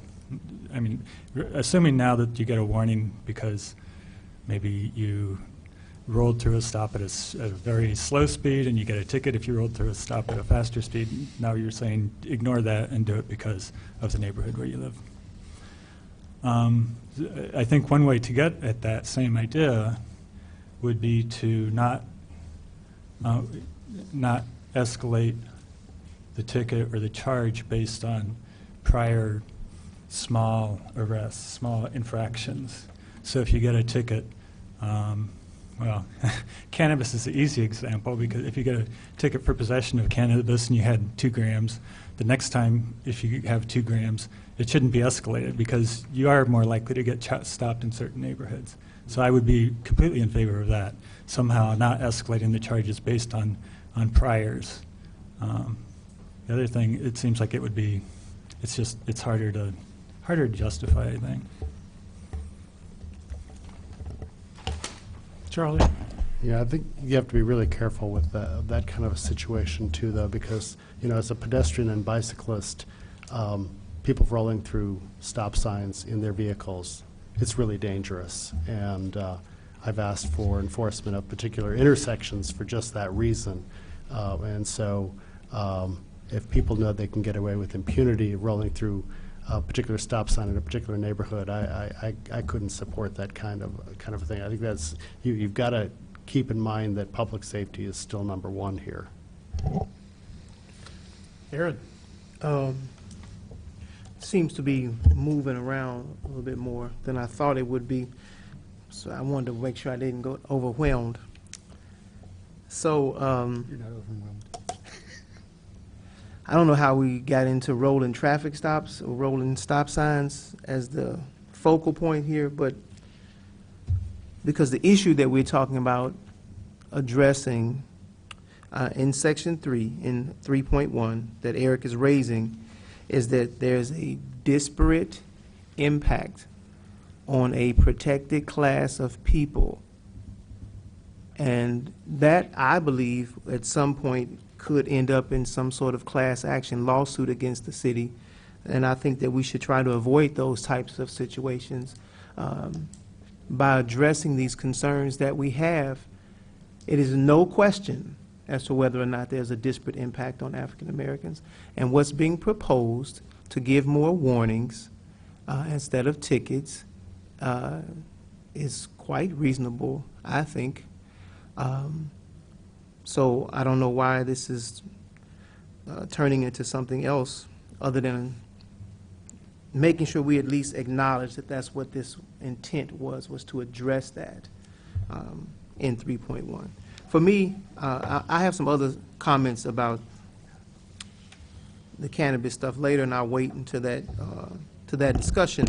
But for me, 3.1 was one that was extremely important. But also, and I do agree with 1.3, 3.1, and 2.4 rolling together. I have a question about the statistician. Would that person actually be a police officer or just a statistician? I guess so, yeah. Well, I think we're trying to hire someone who understands statistics, right? With the real training in it. And we're in the process of doing that now. So my question is, would that person be also a police officer? No. Okay. So that was one question that I had in relationship to the statistician. And then for 2.3, the city council or an appointed commission should review the stats. So I'm trying to make sure that I'm clear on this, because I would certainly be advocating for members of the public outside of the bodies, the internal bodies. I'm very confident, certainly with the HRC and things like that, but I also still think that there brings a level of transparency and oversight from outside members of being a part of a commission or something to review that data that's being compiled by the statistician. And certainly I agree with the ongoing training in 1.2 for the those implicit biases, because as it reads, ongoing training and workshops on implicit bias are essential. Officers need to understand that they are subject to biases even if their intentions are pure, and being able to identify those biases and act to mitigate them will result in far less negative impact on the community, to the community. So I do see that as something that is also extremely important.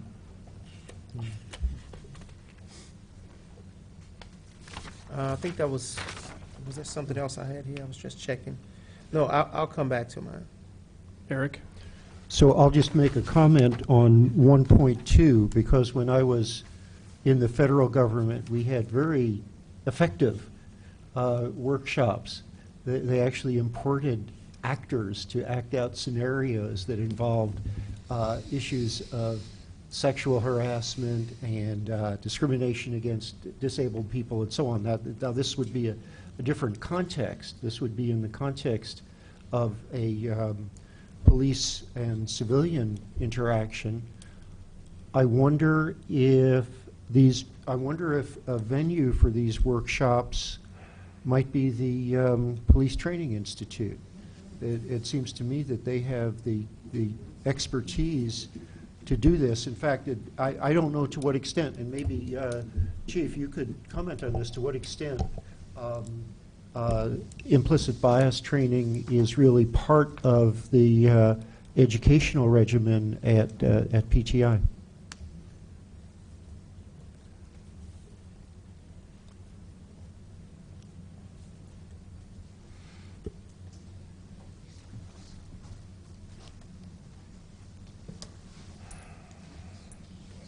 With respect to that question specifically, each year the police department does an 8-hour in-service, and each year a portion of that is designated to deal with diversity training, implicit biases. In fact, Alex is going to present this year at the training. Last year, coincidentally, PTI presented at the training.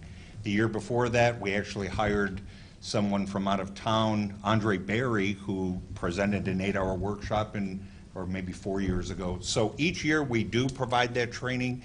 Some time ago, Joel Sanders was here and talked about a variety of different in-service training opportunities that the police department is required to go through as far as all of the officers. I would have to figure out where we're at with that and get it updated, but I can certainly bring that back with respect to one of our goals, or one of our in our mission statement, as a matter of fact, is continuing an ongoing training respecting diversity and implicit biases and all the issues relating to treating people equally and fairly. Yeah.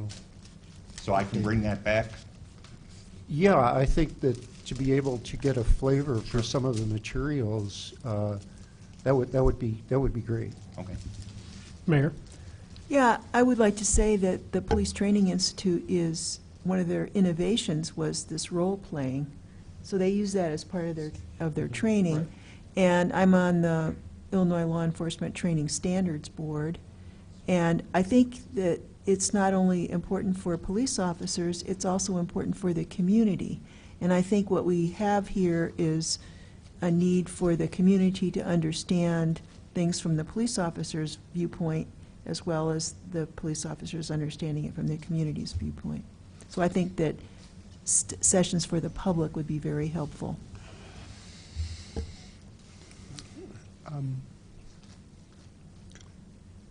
Yeah, that's great. Alex, did you have something to add? Yes, so I was asked to reflect, and I have.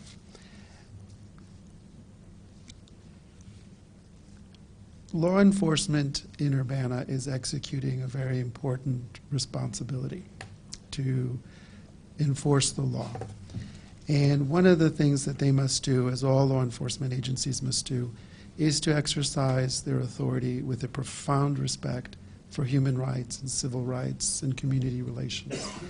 And as I reflected on this, three things came up for me. The first thing that came up is we need to get the stats resolved. What is our metric? What is our scorecard? Every major player institution has a scorecard for how they're performing. And let's get that ironed out. I don't see that as the the job of the council. I can see that if you task the police department and the HRO and the mayor's office, and we could resource the other agencies, we can come back to you with, this is the scorecard we intend to use. Some of it's already, there's no debate about it. You know, some of those metrics are just standard. So that's the first thing that came up. And I think that Mr. Cruz spoke to that issue in one of the previous meetings and had some suggestions on some particular data points that would be helpful to be collected. So the first thing I thought is, let's get that scorecard finalized and let's have it reported to the HRC and a copy transmitted to the City Council on a regular basis. It'd be nice to know where we are in the data points, at least monthly, then quarterly, twice a year, and then at the end of the year. The second thing that as I reflected, and please excuse the medical model, but you know, if I get diagnosed with diabetes, or if I get diagnosed with very high cholesterol, I just had my physical on Friday. You know, there's a benchmark, a place, and then we get to design a diet and alter my lifestyle to get to where I need to be. And so I'm not a sports fan. I wish I understood sports well, but I want to use an analogy, and if I mess it up, please help me. Once we know what we want, how many yard lines we want to gain, let's design the play. We don't even have to get it right necessarily. We can just run the play and adjust it and see, are the numbers moving? But we have to have a strategy. And so one of the things that I wanted to recommend is that I do believe that the staff, in collaboration with others, can produce a strategy for the police department. Pat is integral. Pat, it's his department. He's the leader. And in collaboration with the HRO and other key stakeholders, I believe a good strategy can be tendered to the council relatively quickly. This is what we can do. Here's how we think it might impact the number. And again, that's a forecast. We can't guess with precision, but we can forecast that. So I think that if we prepared a strategy for you, for your review and your input, and today you've already given some input on what that might look like. The third thing that, as I reflected, is accountability. And by that I mean, you know, where are we? What are some of the interventions we're going to launch? And then the cycle back and to come to terms with, are we making any progress? Is this ineffective? What do we need to change to? And so we need to be held accountable by the HRC and the City Council. And through all of this, I think we can have some stakeholders that can assist us in the process. So those are the three key areas that I sort of thought of. And I don't see it as very difficult. So I kind of see you tasking the staff to come back to you. We can pull you aside individually for your input and your ideas. Some of you are uniquely interested in particular items. Some of you are very interested in how cannabis is enforced. Some of you are very interested in how the economic impact plays out for different minority and marginalized communities. And so we can harness that and get it back to you. So that is what you asked me to reflect. That is what I reflected on. What you will find at my last point, you will sense in me a profound discomfort and a significant for interfering with the functioning of the police department. I am not a law enforcement executive. Pat is a law enforcement executive. He understands the discipline of law enforcement and how to effectuate the operations of the department. My position in my office understands intimately human rights, civil rights, disparate impact, can assist in the generation of ideas and the establishing of partnerships with the community. They already do some of that, but we can assist at a higher level with that and partner. So I'm here sort of suggesting partnership is the way forward between the HRO and the police chief, and accountability. Eric? Yeah, I'd like to expand a little bit on the police. I do understand that Pat is the police executive, and beyond that, I want to state, just that I understand also, that each police officer is a professional person.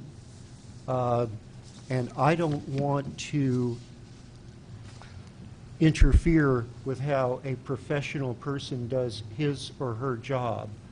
But what I do want to do is be part of a dialogue that ensures that in the exercise of those professional responsibilities, there be a large contextual environment where civil rights, economic impact, community impact are taken into account, as well as the micro issues of public safety that are taken into account in each interaction between a police officer and a member of the public. And, you know, I'm a professional scientist, but I also have an obligation to consider the larger context of what I do. And a lot of that larger context of what I do is affected by regulations and legislation and so forth. So it's really in that spirit and in that sense that I want to have this dialogue. Could I add one more point? Please.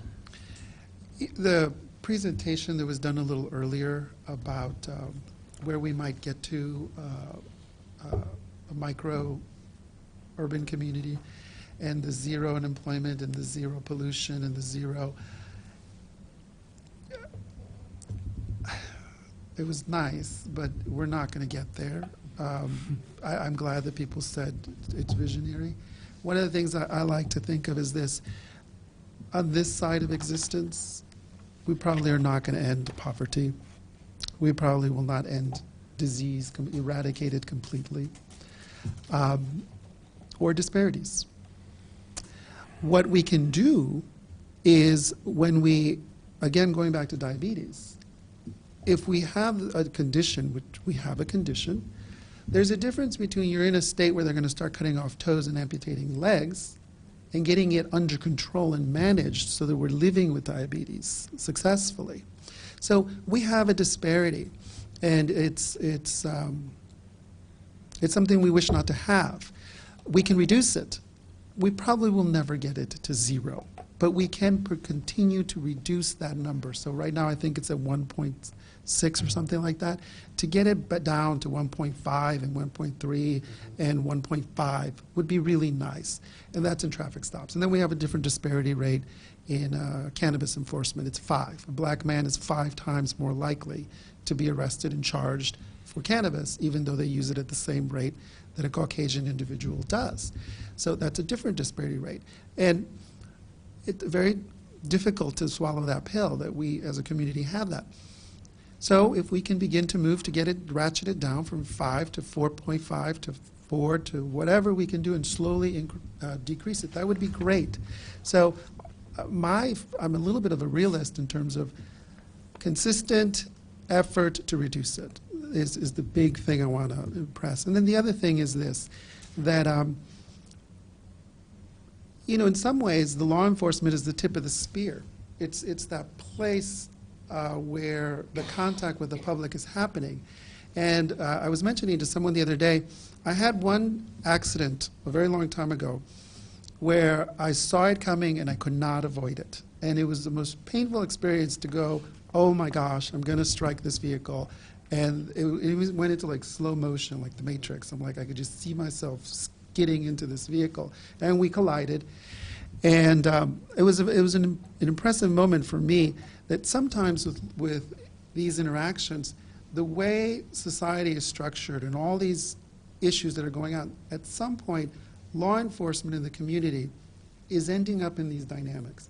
And there's some things that law enforcement can change. They can tweak. They have a place in the game, but there's some things where other structures need to change around them. It's not just law enforcement, right? And this is where you play a role, addressing economic impact and things like that, the schools and others. So as the police department grabs its duty to continuously reduce this disparity, it'd be nice to see what the schools and others can do, and the HRO partnering with them, and the police department partnering with them. And some of those are already in this sheet, the partnering with the schools, the partnering with the coalition, and doing a walk as one.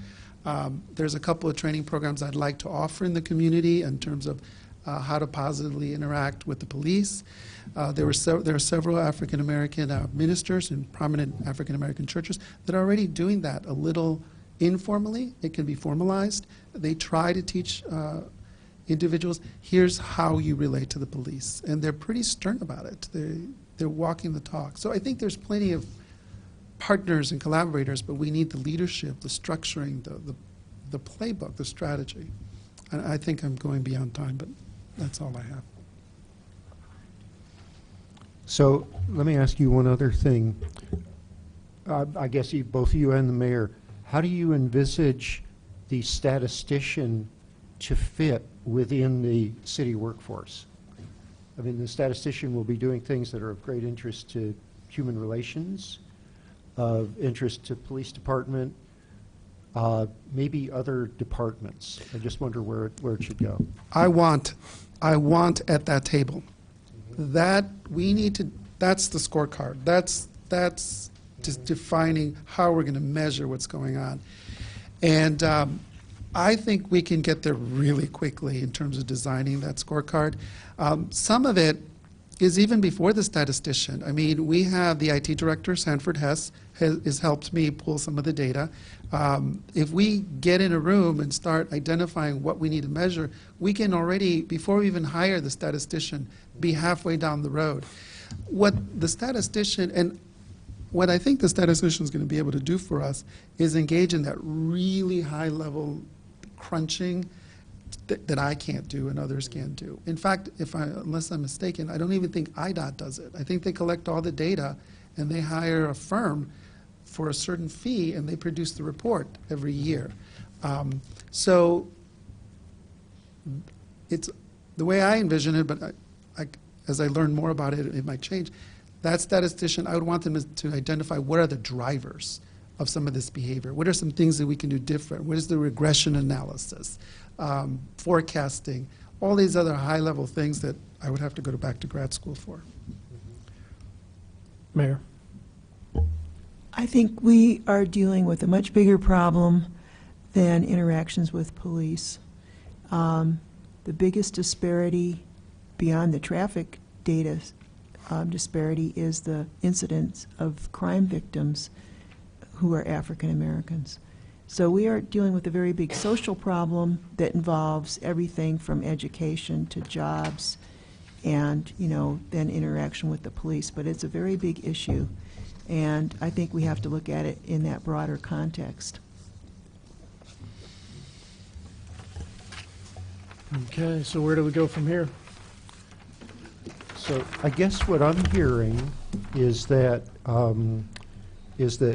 Alex, you will come back to us. Maybe you could, on the way, we'll consult with some of us individually, or I guess we could even do in pairs an outline at least of a strategy for moving forward, specific activities that the council should authorize or request to move all of this forward.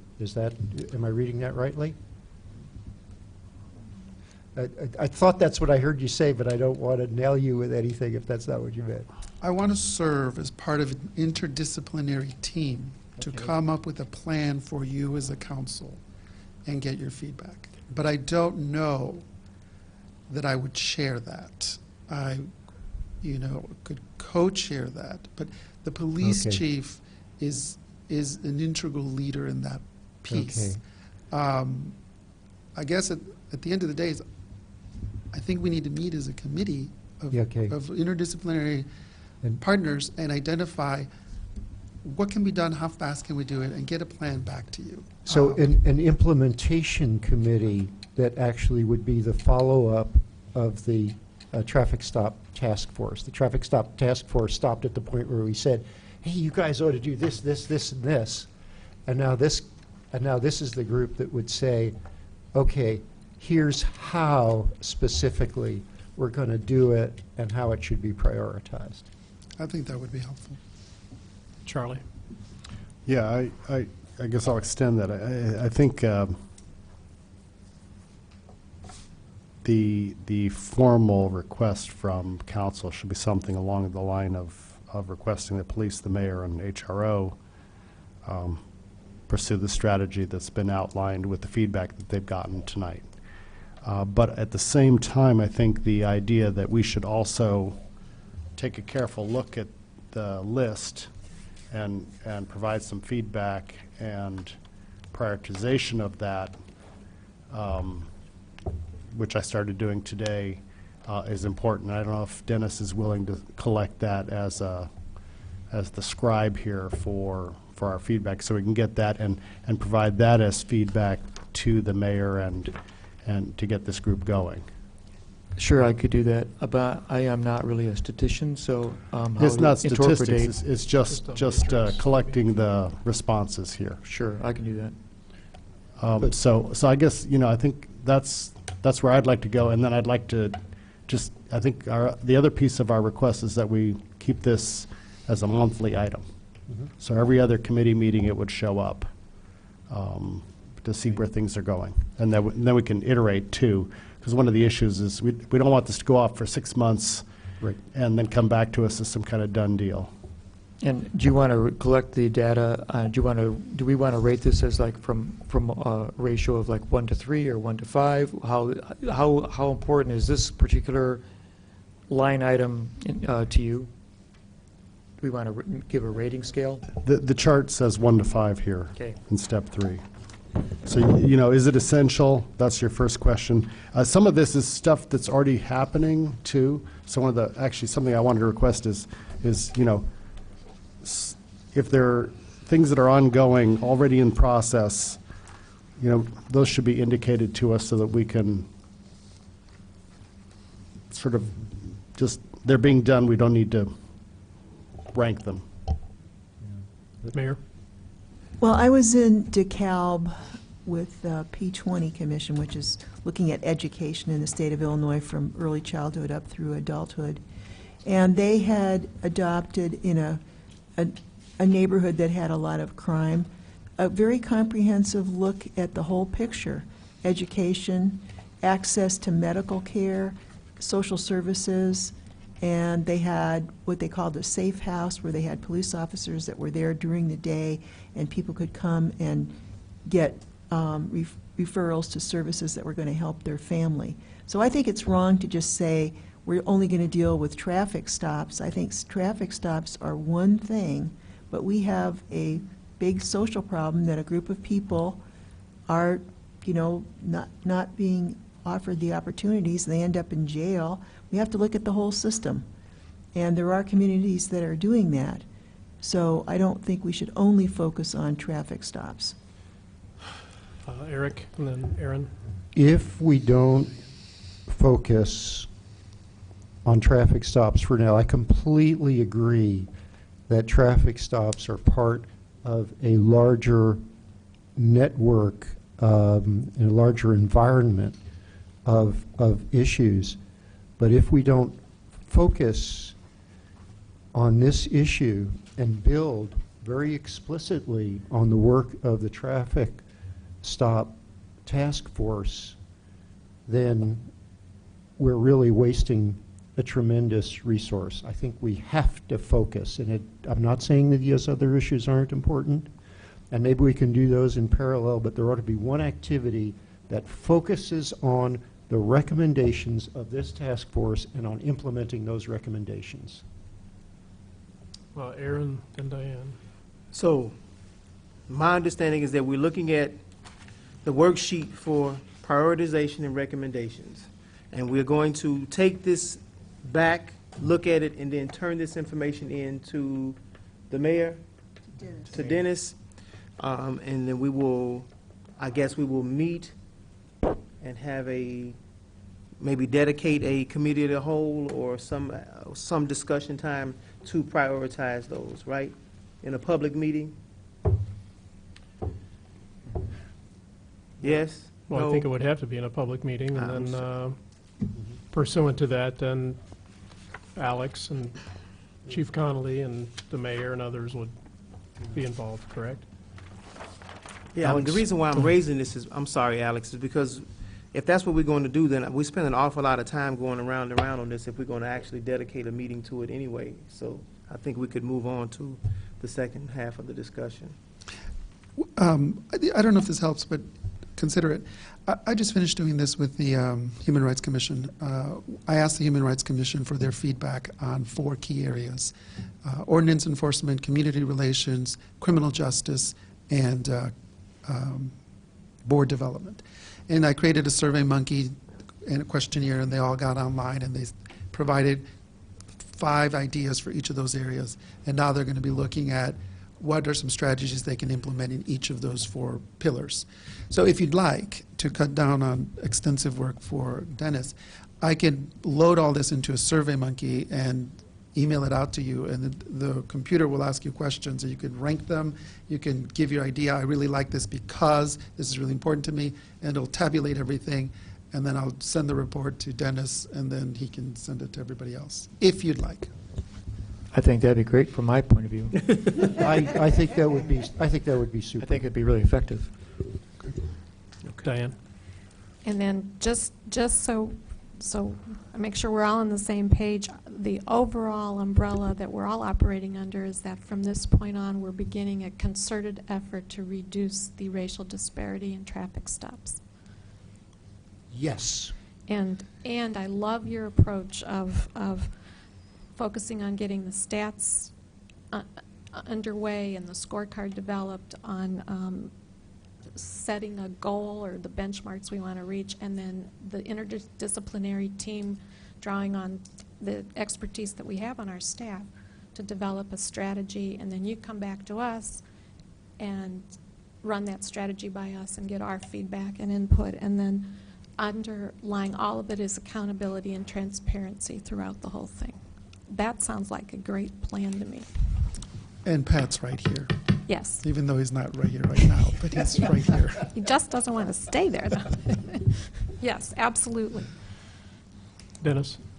Yeah, and you know, it's wise to take this one focal point, which is the smaller focal point of the traffic stop disparity, and just work on it and do it, because whatever we learn from doing that will then can be applied to the larger pictures and be more useful to us. This is like our first attempt at problem solving, and we will learn from it, and then we can take that forward. Okay, any further discussion on this item? Seeing none, agenda item number 17 is cannabis fines. Mayor? Yeah, I just want to go over a brief summary, and then we'll have people talk about their individual research. But we compared Urbana with other cities in this area, and we are really doing more than most cities that we surveyed, at least, to help people avoid the state charges. Urbana and Danville both allow possession of up to 30 grams of cannabis to be charged as a city ordinance violation, and all the other cities that we surveyed had state charges begin at much smaller amounts, more than 2.5 grams or more than 10 grams. And Mike Munson did that chart. And it was actually the initiative of the police chief, the police department in Urbana, started with Chief Adair, and this was the first attempt to soften the penalties for marijuana possession, but his proposed ordinance was rejected by the City Council in 1999, and it came back because of Chief Bealey in October 2008, and that's where we got this ordinance that allows us to charge a local ordinance instead of the state, and avoiding a criminal record for people. So maybe Mike should talk about what he found with this, with the other cities.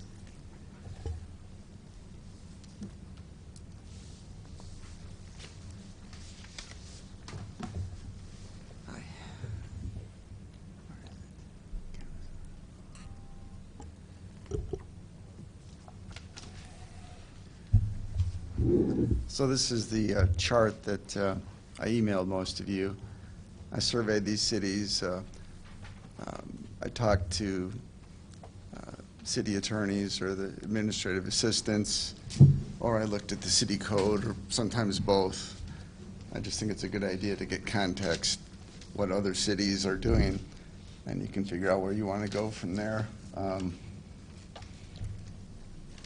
You can see, like the mayor mentioned, Urbana and Danville, they have the largest, they allow the largest amount, 30 grams or less, to be charged with an ordinance violation. Peoria has no ordinance violation. They only use state charges. Urbana's minimum fine of $300 for cannabis possession is right in the middle among all these cities. I also included minimum fines for drug paraphernalia possession and underage drinking. We talked about it at staff, and since there does seem to be some momentum for lowering the cannabis possession fine, you're probably going to be asked, well, why didn't you lower the drug paraphernalia possession fine or the underage drinking fine? So I thought I'd show you what other cities are doing on those as well. As you can see on the chart, Charleston has the highest fines. That's also a university town. Partly that's because they have mandatory court appearances, and there's a $140 court cost added on to their fines. Danville, if we were to lower the fines, we'd probably most resemble Danville, which is only a little bit lower than us on cannabis possession, but does have the same 30 grams or under. And then their drug paraphernalia fine is $150. And underage drinking fines, they have $100 for the first offense, and it escalates for subsequent offenses. So other than that, I just thought it's good for you, before you make any decisions, to have some context about what other university and downstate cities do. So if you have any questions, otherwise that's it. Charlie. Mike, how much where they have escalating fines, how much do they jump them? Well,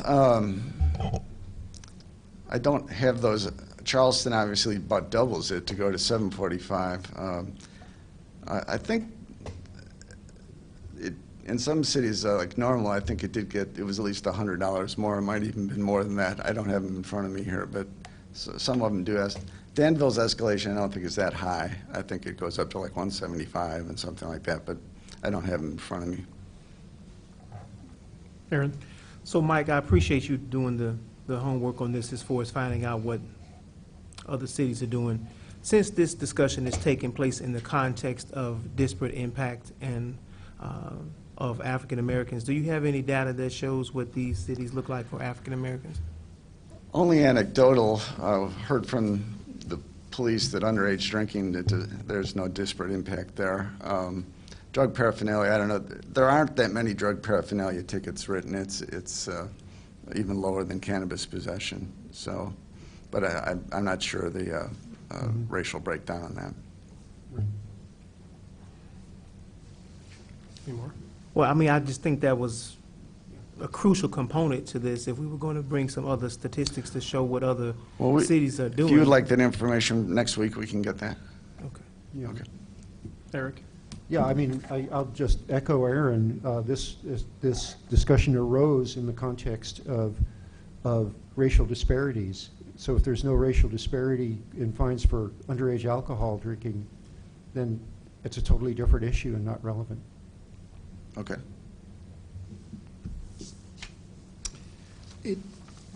Alex? It might take a little longer than a week to get that information. That is actually one thing that the police chief and I had a conversation about, I think last week or the week before. It would be nice to find out how the other police departments around us are doing on their disparities.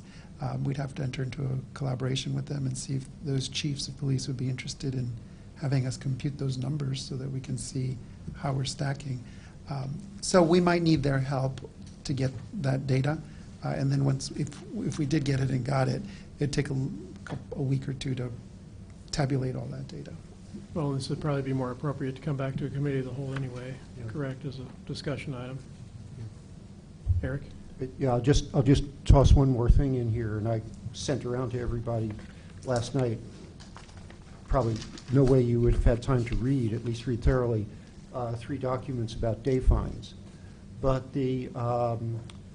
but one of the things that was suggested in one of those documents is that if anybody wants to introduce this, you ought to introduce it with a very small sample of, so it would be straightforward, it would be administratively less cumbersome, and so forth. So the cannabis possession fines are a pretty small group of people. Now, I think they're important because I think, number one, there is an enormously disparate impact, and it may be a very large impact for low-income people especially.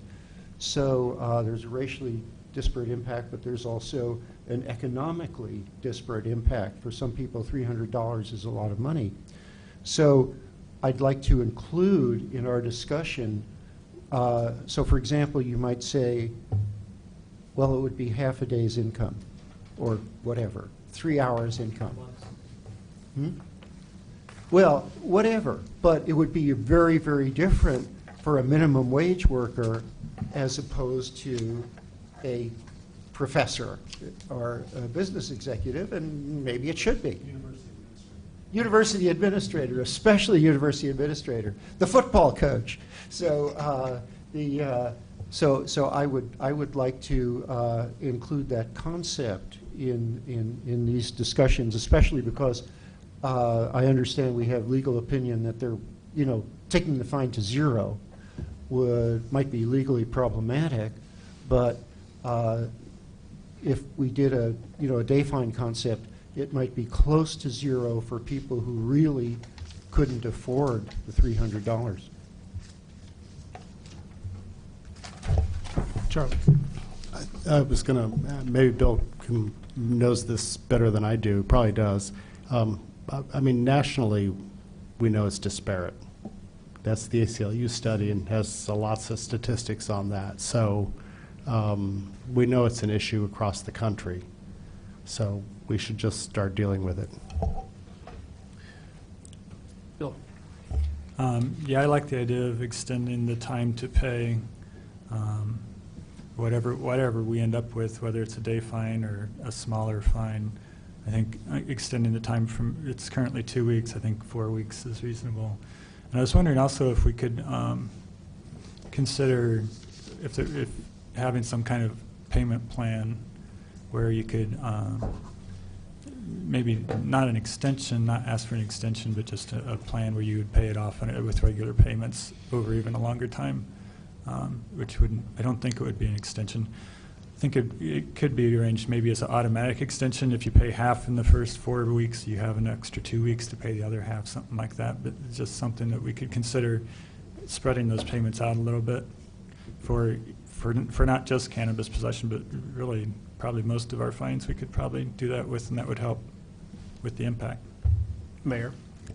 Yes, our legal department already does things like that. If someone can't afford to pay a fine, they give them a plan to repay it over time. But that was, I know that Aaron was concerned about the financial hardship, so we talked about that. And we want to avoid having people pay court costs if they can't come up with the money in 2 weeks, for example. Allow them maybe 4 weeks. But I wanted you to know that our legal department already does work with people. And I sent you a memo from Michelle Brooks, and she also had included some work that Beth Beatty did on all the fines that were collected. And of course, we could reduce the fine, maybe to $150, whatever you would like to do, but then that raises the fairness issue with other similar law violations. But we did take a look at this, and obviously, more questions could be answered about it, but I want you to know that we're already dealing with the issue. I don't know, I want to ask Eric a question. If someone doesn't have an income, how do you determine what it would be? Zero. It would be zero? Yeah, if half their day's income, they're unemployed, it's zero. Okay. Well, if you want to talk about zero, we do have some problems with what it does to people's rights if they're charged with another offense. So, but we can get into that. We can solve that, Yeah. really. Follow up maybe with the mayor on that. So our legal department will work people for payment plans, but that's only if it goes to legal. I mean, would it go to a court plan then, and that would invoke the extra court costs, or do they do that before No, it they gets try to that do stage? it so that they don't avoid, so that they will avoid the court costs. That's the purpose of the payment plan. But when the ticket is written, it has a court appearance date. And so if we extended that to be 4 weeks instead of 2 weeks, then that, and, you know, we could figure it out based on how people are paying now, what kind of an impact that would have. But it is about 50, I think it was 54 people, 56 people a year. So it's not a huge amount of people on this particular charge, but there may be other charges that are also a problem for people financially. Okay, thanks. I think General Counsel wants to weigh in. I think it's important for you all to understand how the system works, especially how the city's component of the system. As you all know, there are two classes of criminal and cannabis offenses, felonies and misdemeanors. The felony offenses are charged through the state. Once the individual is turned over to the county, the city has no involvement whatsoever in the process or the outcome of the process, other than providing testimony. So, and the Illinois Constitution does not allow home rule to be utilized in dealing with the issue of felonies. Home rule municipalities cannot define what a felony is, nor can they prescribe punishment for felonies. The Illinois Municipal Code goes further. It says that a home rule or a municipality cannot pass an ordinance contrary to what state law provides. That's, if you have read our cannabis ordinance, you'll see there is no amount provided at all in the cannabis ordinance. And that is because state law basically defines as a misdemeanor possession and or use of 30 grams or less. Unless there is a repeat violation, then it jumps to a felony. There are two processes. Obviously, there is the county state statute process and our ordinance. The way the city operates with the ordinance is a notice to appear is issued to a suspected violator. On that notice to appear, there are two check boxes. One indicating that the suspected violator or alleged violator must appear in court. There is also a checkbox that indicates that the violator does not have to appear in court if the alleged violator enters a settlement agreement within currently 14 days of when the notice to appear has been issued. The settlement agreement provides for the payment of the minimum fine, which for cannabis, as we know, as Mike has indicated, is $300. You can change that. You have the authority, obviously, to change that. You set it, you can change it. If an individual doesn't enter into a settlement agreement, then the individual has to appear in court. And unfortunately, the way the structure is set up, that once the individual appears in court or has to appear in court, if they are found guilty, court costs are assessed. Typically what happens is a suspected offender appears in court, confers with Michelle, one of my assistant city attorneys who handles ordinance violation court, and/or her legal assistant, Leanne Augusta, also up in the legal division, and they try, before they appear before a judge, to arrive at some kind of a plea arrangement. If they do, the matter is presented to the judge, and usually the judge accepts the plea arrangement. That, unfortunately, as I say, includes court costs. Payment directive, a court order, is entered. If the individual who is found guilty, of course the individual can always request a trial, and a date is set for the trial. But if there's a plea or if there's a guilty finding, an order of payment in what the court sets will be issued. However, what we do up in the legal department, primarily, exclusively Michelle and Leanne, is they will, through finance, will monitor whether the payments are being made or the payment has been made. We allow 120 days to pass, and if a payment is missed or not paid, we send out a reminder, and we ask the individual to call the legal division. If the individual takes the step to call the legal division and explains why they were unable to make the payment or to pay the fine, the legal division works with them to develop a payment plan.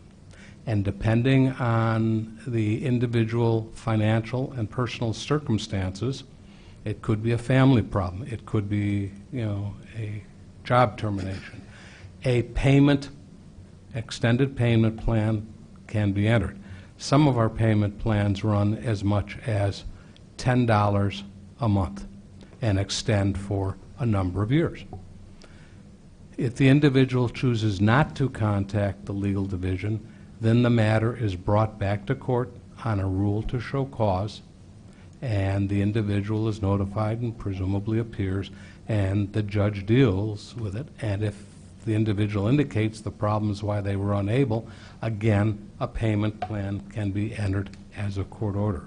So the way the city operates right now includes many of the issues that the RAND study provided in terms of day fining. The only thing it doesn't do is impose a predetermined formula based on fining and daily income. I must admit I haven't read the whole 106 pages, but the RAND report deals primarily with far more serious misdemeanors and middle and lower level felonies. And the purpose described in the introductory or executive summary of the RAND report is to try to reduce incarceration, community service, and probation. And the means by which the RAND report provides that is through, whether it's day fining or creative fining. We are not so institutionalized in the city, but in fact, we provide quite a bit of leeway within the system. That's not to say we can't do the same for settlements. That's up to you. That's a policy question. But once again, I suspect legally we could develop for misdemeanors payment plans, what have you.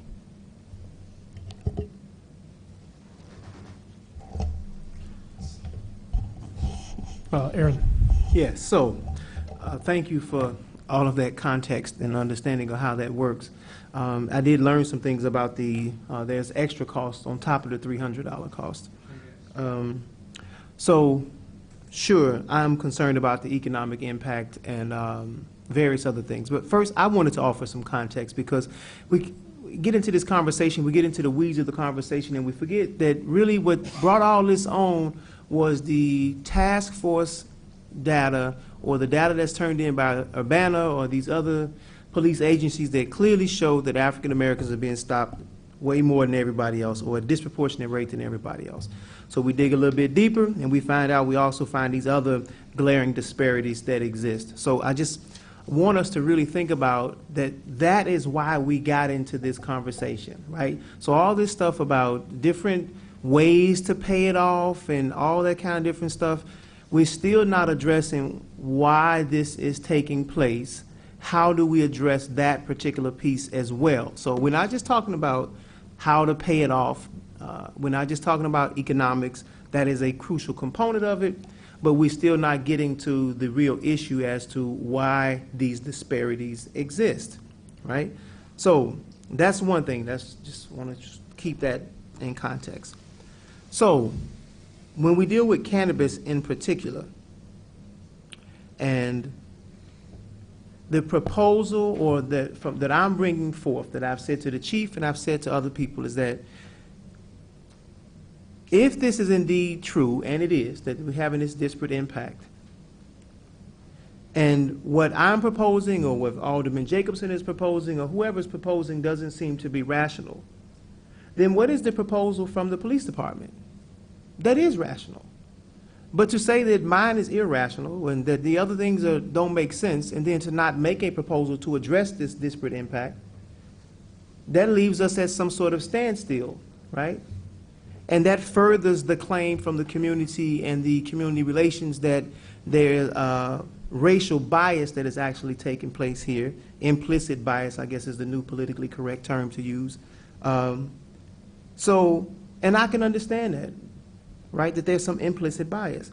So when I look at the numbers that Alex has provided for us today in F2 in the table, it says that from 2010 to 2015, 336 stops for African Americans total, and 127 for whites, Caucasian. So if you average that, that's an average of 23. There's never been no higher than 24 stops for whites. I don't have the population in front of me as to how many whites make up for, I guess, the traffic in Urbana, or we always combine the cities. But clearly, there's a easily 75, maybe 70% white population in the cities, maybe more, right? So, but they're never higher than 24 in any given year in this 5-year period. And for African Americans, it's a minimum of 44. We average 56 in that 5-year span. The grand total for those 5 years, oh, you're talking about each person, so it's 198. Okay, so I'm off on that. So what I'm looking at, though, is still, we make up 16, okay. So we are looking at a clear disparate impact again, and I don't see a proposal to actually address that, right? That's what we're still trying to address. Just saying that lowering the fines I think is great, but I still think it's, from my perspective, I believe that, and I'll have a resolution soon, but I think we should send another resolution to the state to legalize marijuana, period, for recreational use. So, I'll write that one up and bring it. Hopefully we can get all the votes that we need on that. Because then a lot of this stuff, I think, goes away. We won't have to keep dealing with all of this. Okay. That's the real solution. Yeah, That's but the we real can solution. still, yeah, no, it doesn't, but I'm just saying, we write resolutions for a lot of stuff, so why not write one for that one, too? So, the disparate impact that still exists right now for African Americans, I still believe that we can have I'm all for the meeting to sit down and come up with something that's reasonable. What do we do in the meantime? There's a young lady who called me last week who is now going through the system because she was stopped and had 1.7 grams or 2 grams of marijuana on her. So now she's going through the entire, this whole system of fines and all this kind of stuff. And I'm just looking for a city of Urbana to live up to its liberal, progressive agenda and lead the way. We keep looking at other places where we're comparable to whoever. They should be following us. They should be behind us in what we're doing. Why would we be sitting here with the status quo and doing what everybody else is doing when all over the country we see legalization, medicalization, outright recreational use, and we're still sitting here debating about whether or not we should lower the fine to 0? The public is supportive of an agenda and a legalization or medicalization of marijuana, why are we still imposing fines on people to the degree that the most vulnerable in the community is being adversely affected by this in several different ways? Because you can get the felony that comes with it, which I understand is a state law issue that we're going to have to deal with, right? But there are other instances where this becomes, even if it's a misdemeanor, right?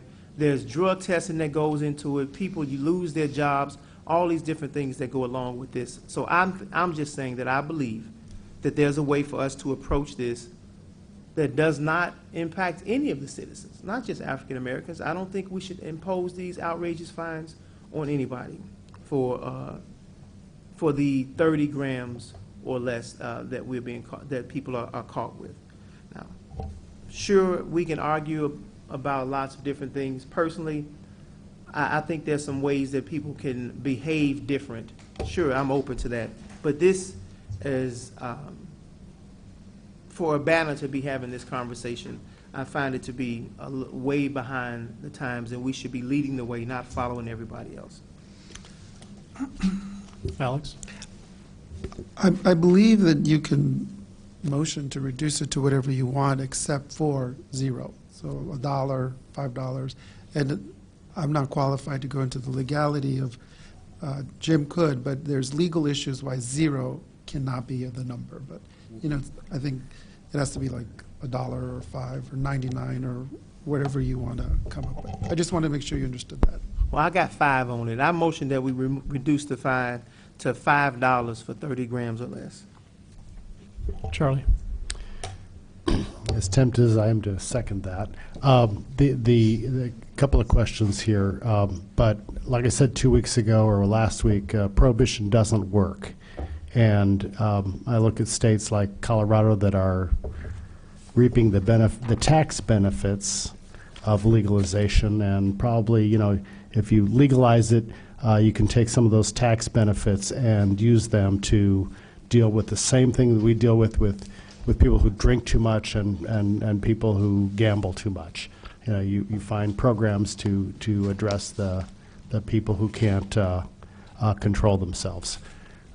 So, you know, other countries have dealt with the issue. It's not a crime to inflict yourself with drugs.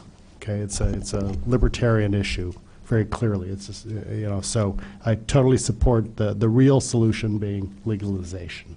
Okay, so but given the constraints that we're working under, we're dealing with a state issue. So my question to Jim is, if somebody gets a ticket for 30 grams or less,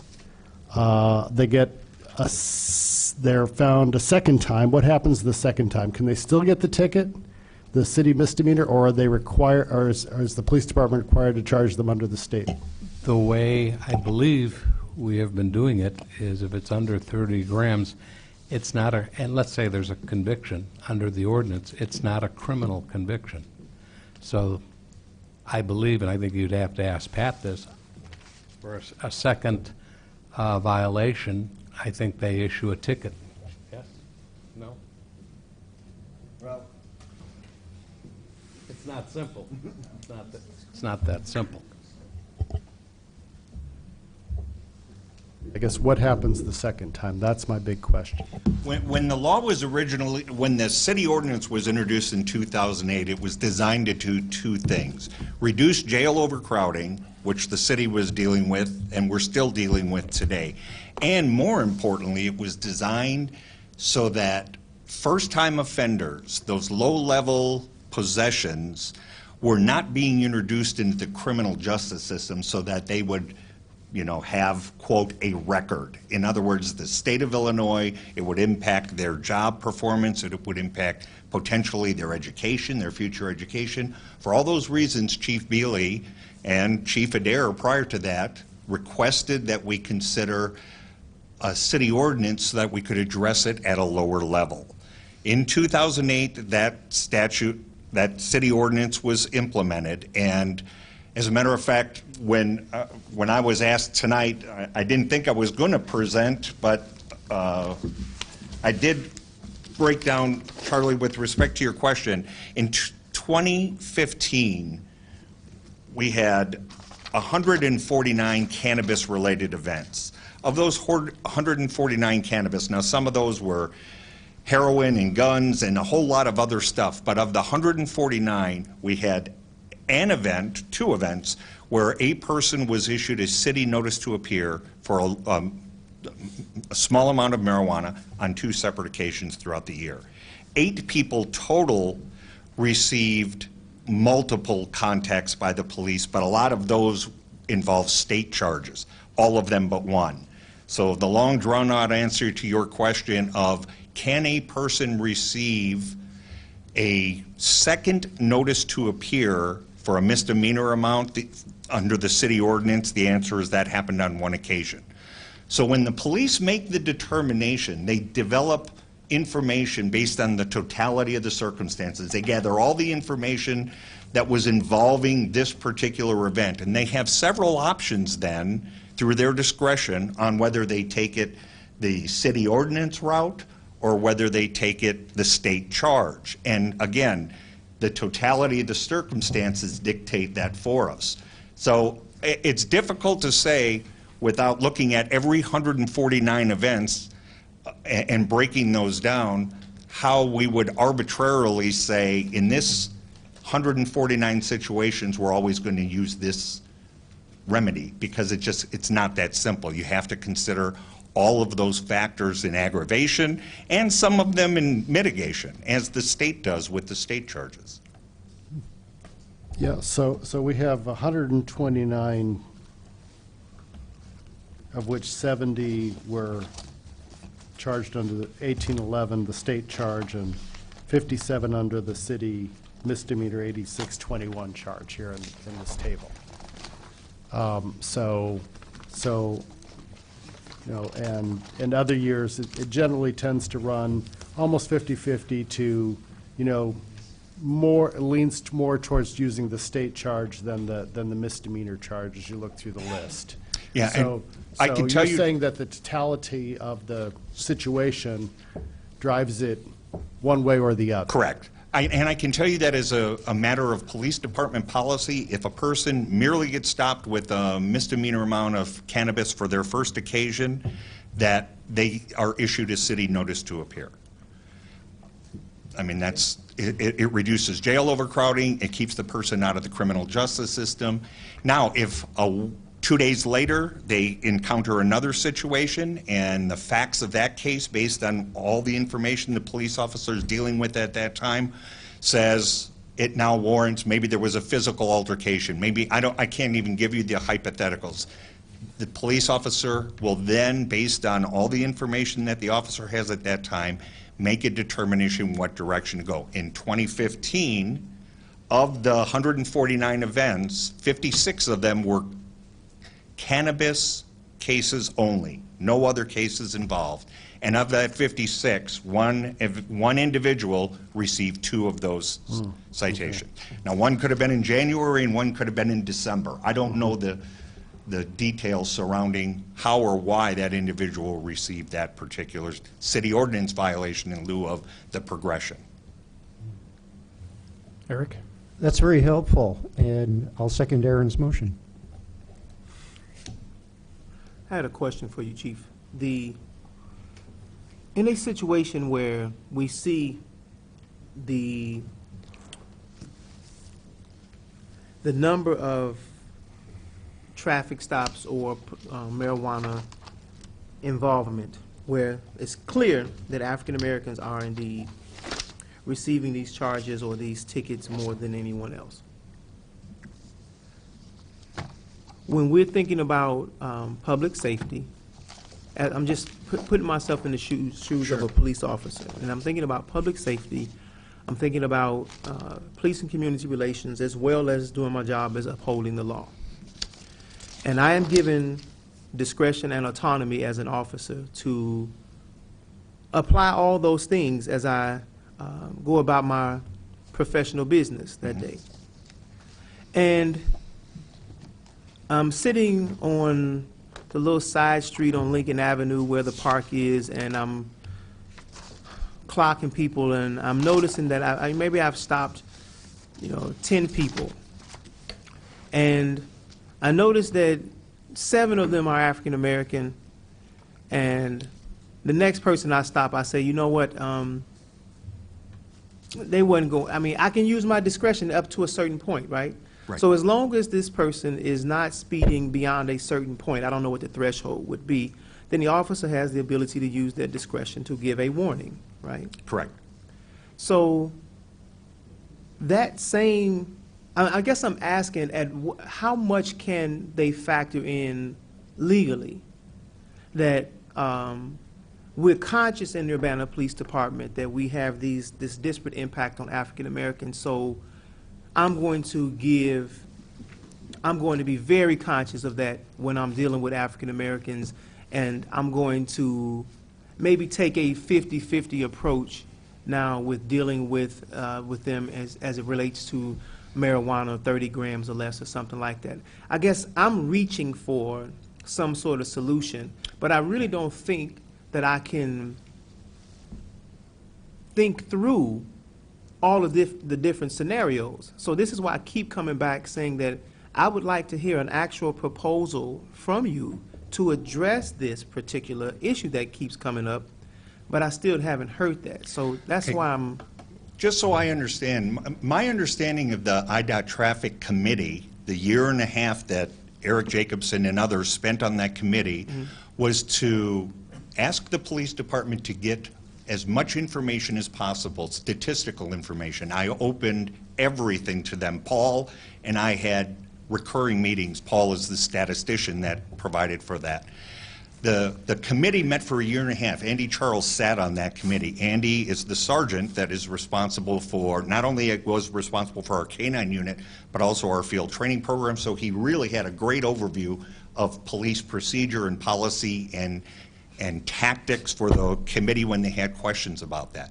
The committee for a year and a half met, and we're going to provide some recommendations to the council about things that they saw with respect to disproportionate traffic stops. When you use the example of 10 people being stopped by radar, I was thinking to myself, at the time that the police officer is running the radar, he doesn't know the race of the driver. It's simply they identify a car that is going down the road in excess of the posted speed limit.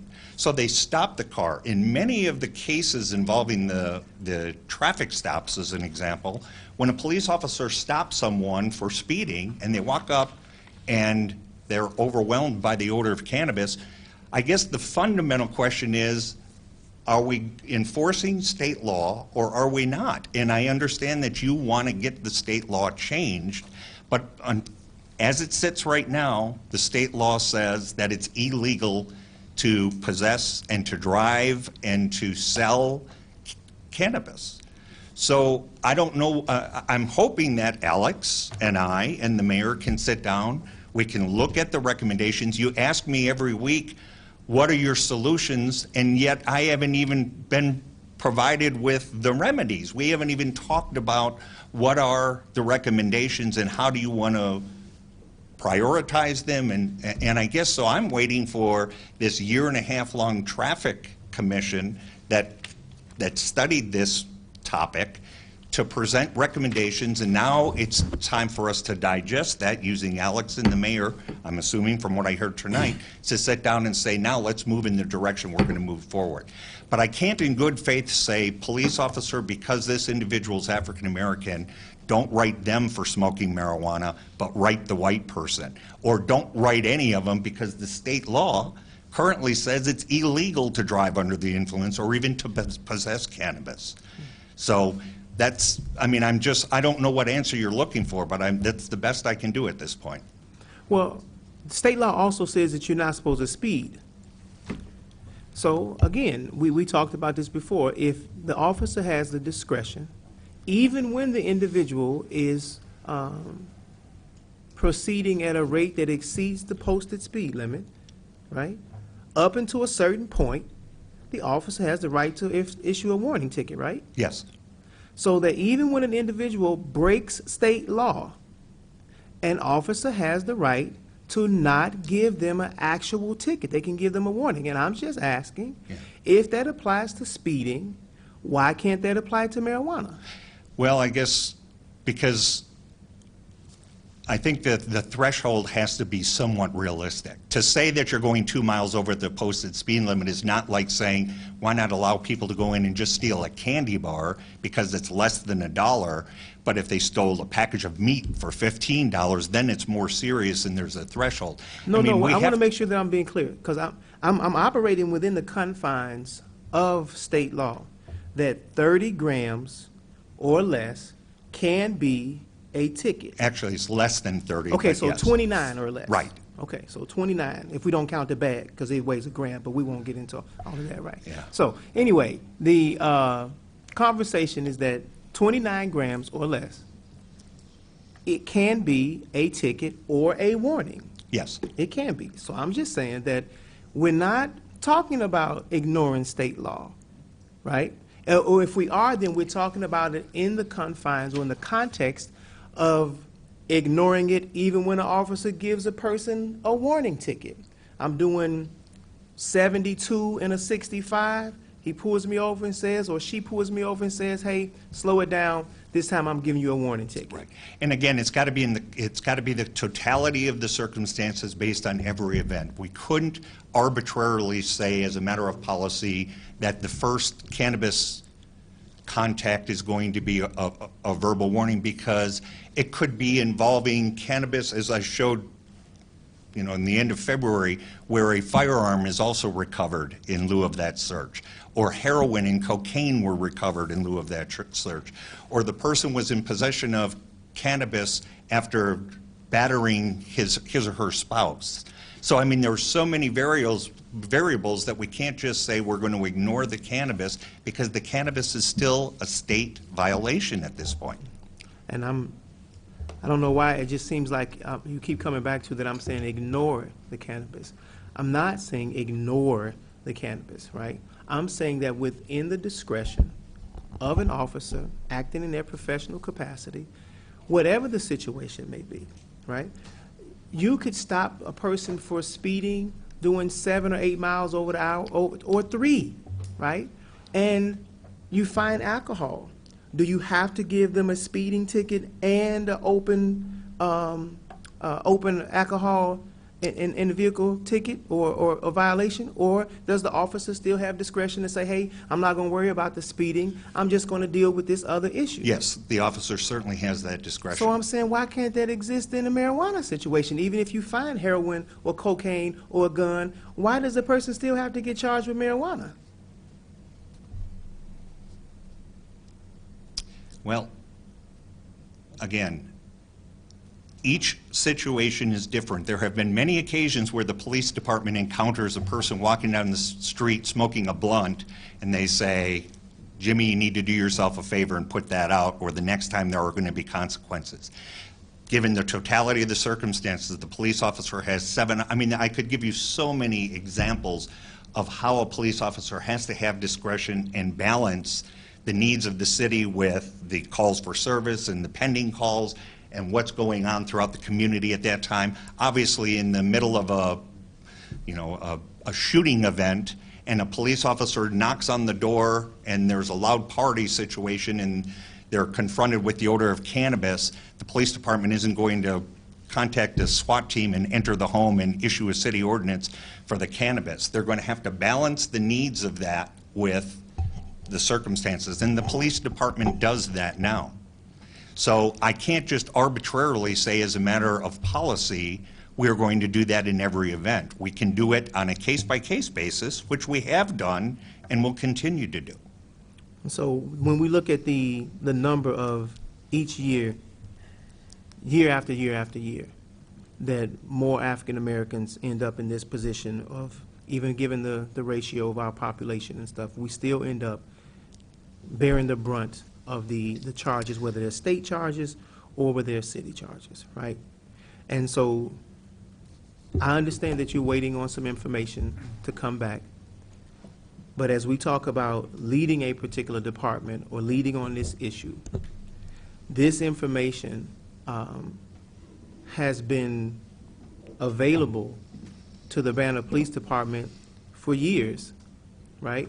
So to say that we're just now looking at this, and now we're Well, I waiting didn't to say, get I did not say we are now just looking at this. Okay, so- I'm saying I've been waiting for a year and a half for the committee, the IDOT Traffic Committee, who was studying this, to then provide some recommendations, and then we would address those recommendations based on that year and a half long study. And I'm looking forward to seeing exactly what comes out of it, all right? In the meantime, why wouldn't we be open to some sort of, whether it's a moratorium or something that says that the UPD is going to do something different in this meantime, in this in-between time, to address what we see to be a disparate impact? Because people are still being harmed by this throughout this process, right? Or while this is still going on. So that's what I'm trying to get at, is that it's still going on and we're waiting to come up with a solution, but in the meantime, I'm not hearing, other than a possible reduction of the fine, which I hope that's going to take place, I don't see a lot that's taking place to actually intervene in the meantime. So, you know, I understand that you're not prepared to go into further detail about it. I'm just continue trying to raise this issue because you and I both know I've been having this conversation with you for years and other folks in this community Absolutely. about the drug war. Right. Nobody wants to listen to that, but that is indeed exactly what we're dealing with the racial profiling data, as well as these numbers that are clearly skewed towards African American, and it has that disparate impact.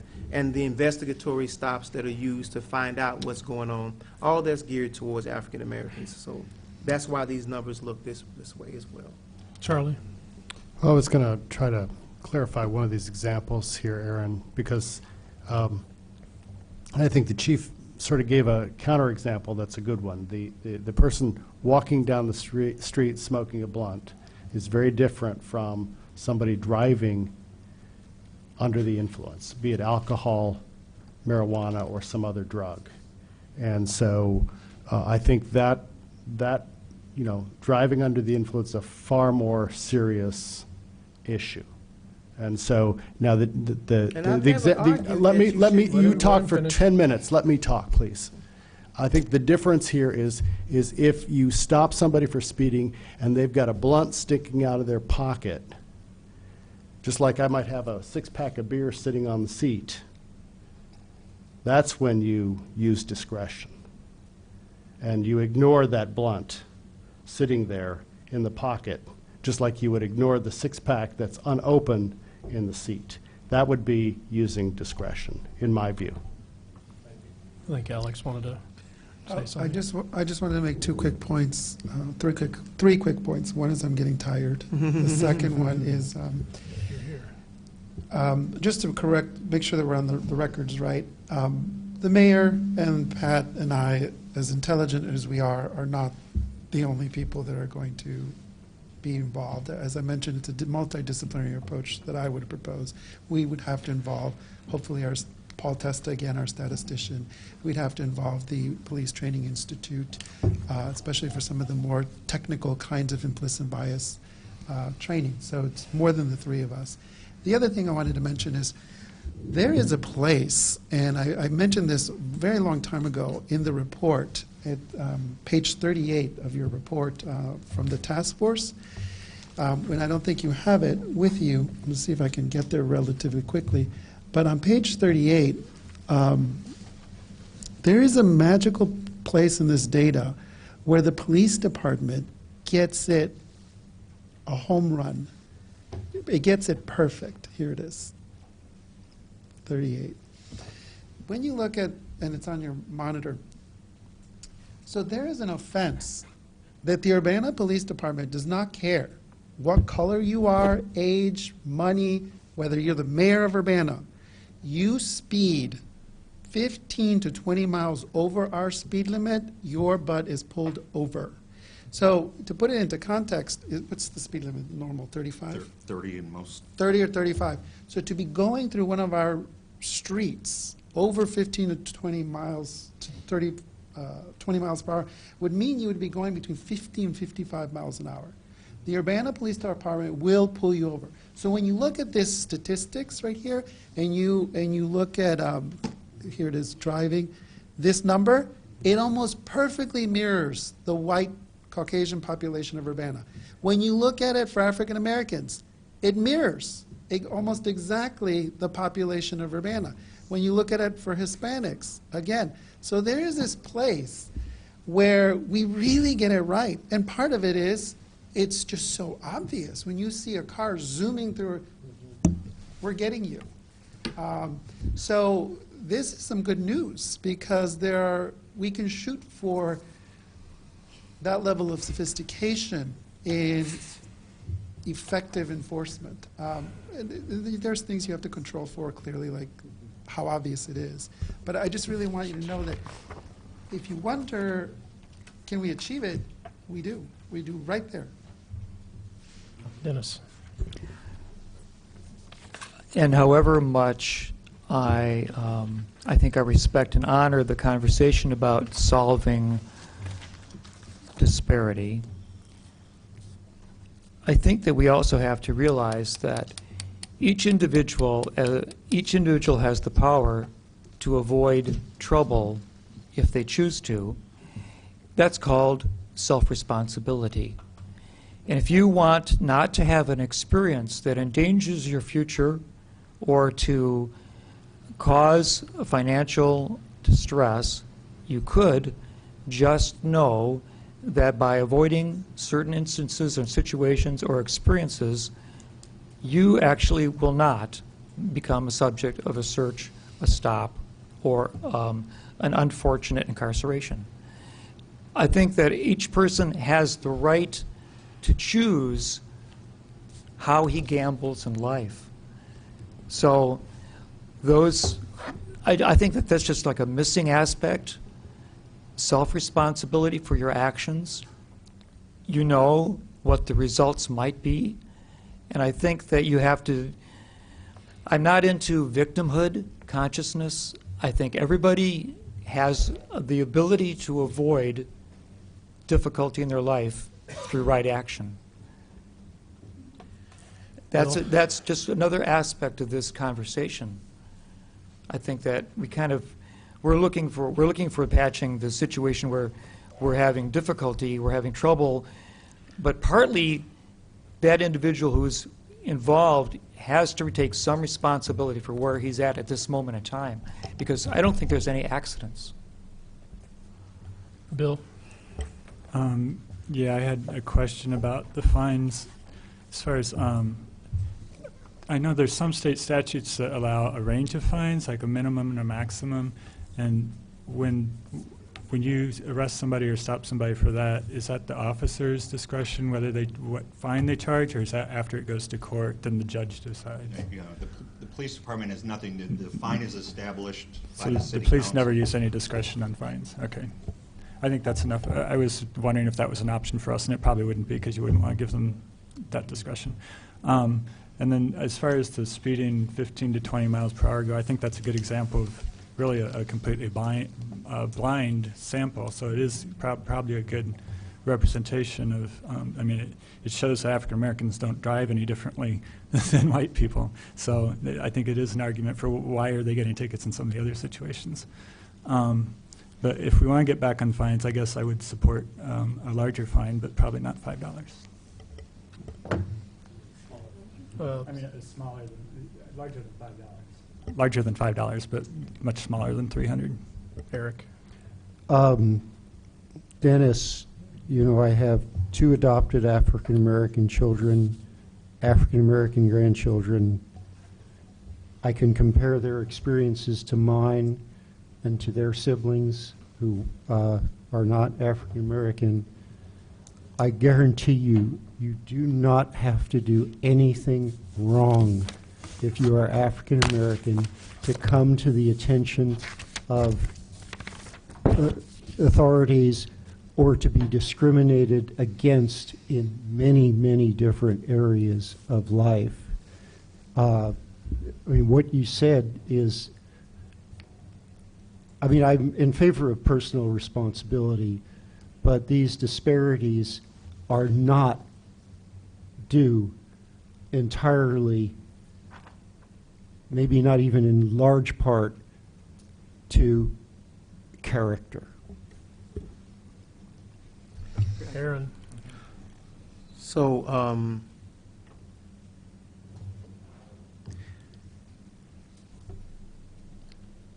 the graph, or the, as you say, police nailed it, they get it right, exactly right, on the driving above 20 miles, 15 or 20 miles an hour. In each category, we see that when it is indeed a blind statistic, so to speak.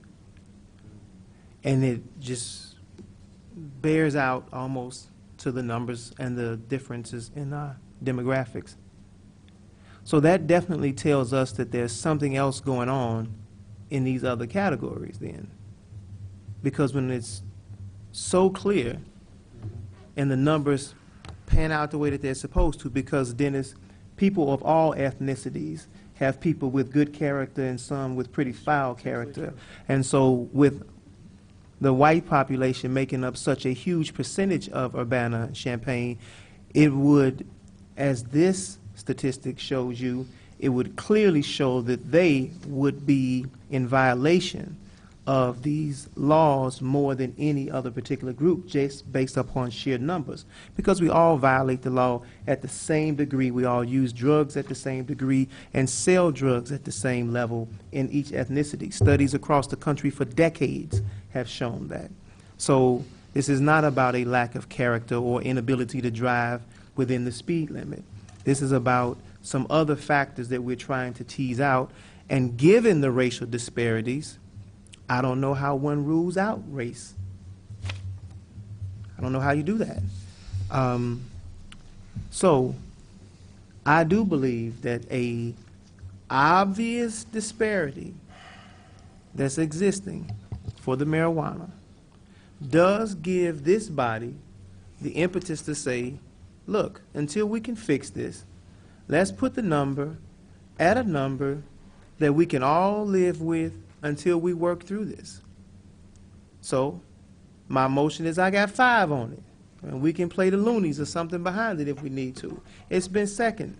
So let's address that and then move through this until we actually come up with something that we feel like will address it.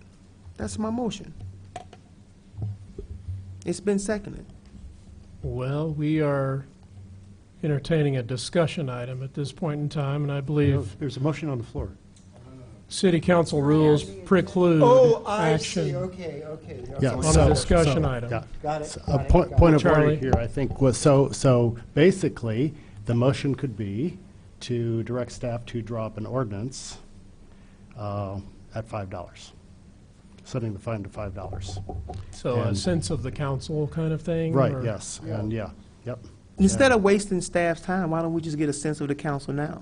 That's what, no, we get the sense of the council, and they can go draw it up and bring it back to us Yeah, as but I'm quickly saying as we can possible. find out right now if we have the votes instead of Right, sending yeah, them. we're going Oh, to do okay. that, yeah. We're in yeah. violent agreement. Okay. Yeah. So I think the appropriate question is, how many people would support $5? So there is well, I don't think we're taking a straw vote here. I think, I'm the chairman, we'll decide this. I got the gavel. I think the direction we need to take here is to direct staff to draft an ordinance, and all those, and it's been moved and seconded, so all those in favor say aye. Aye. And all those opposed, nay. The ayes have it. Okay. All right. Now can we go to bed? I think so. I asked that we put this on the city council, we're past the 3.5-hour point again. We should be Yep. extending our meetings when we hit the 3.5-hour point, so please put that on the next agenda. And I move adjournment. Second. This meeting's adjourned.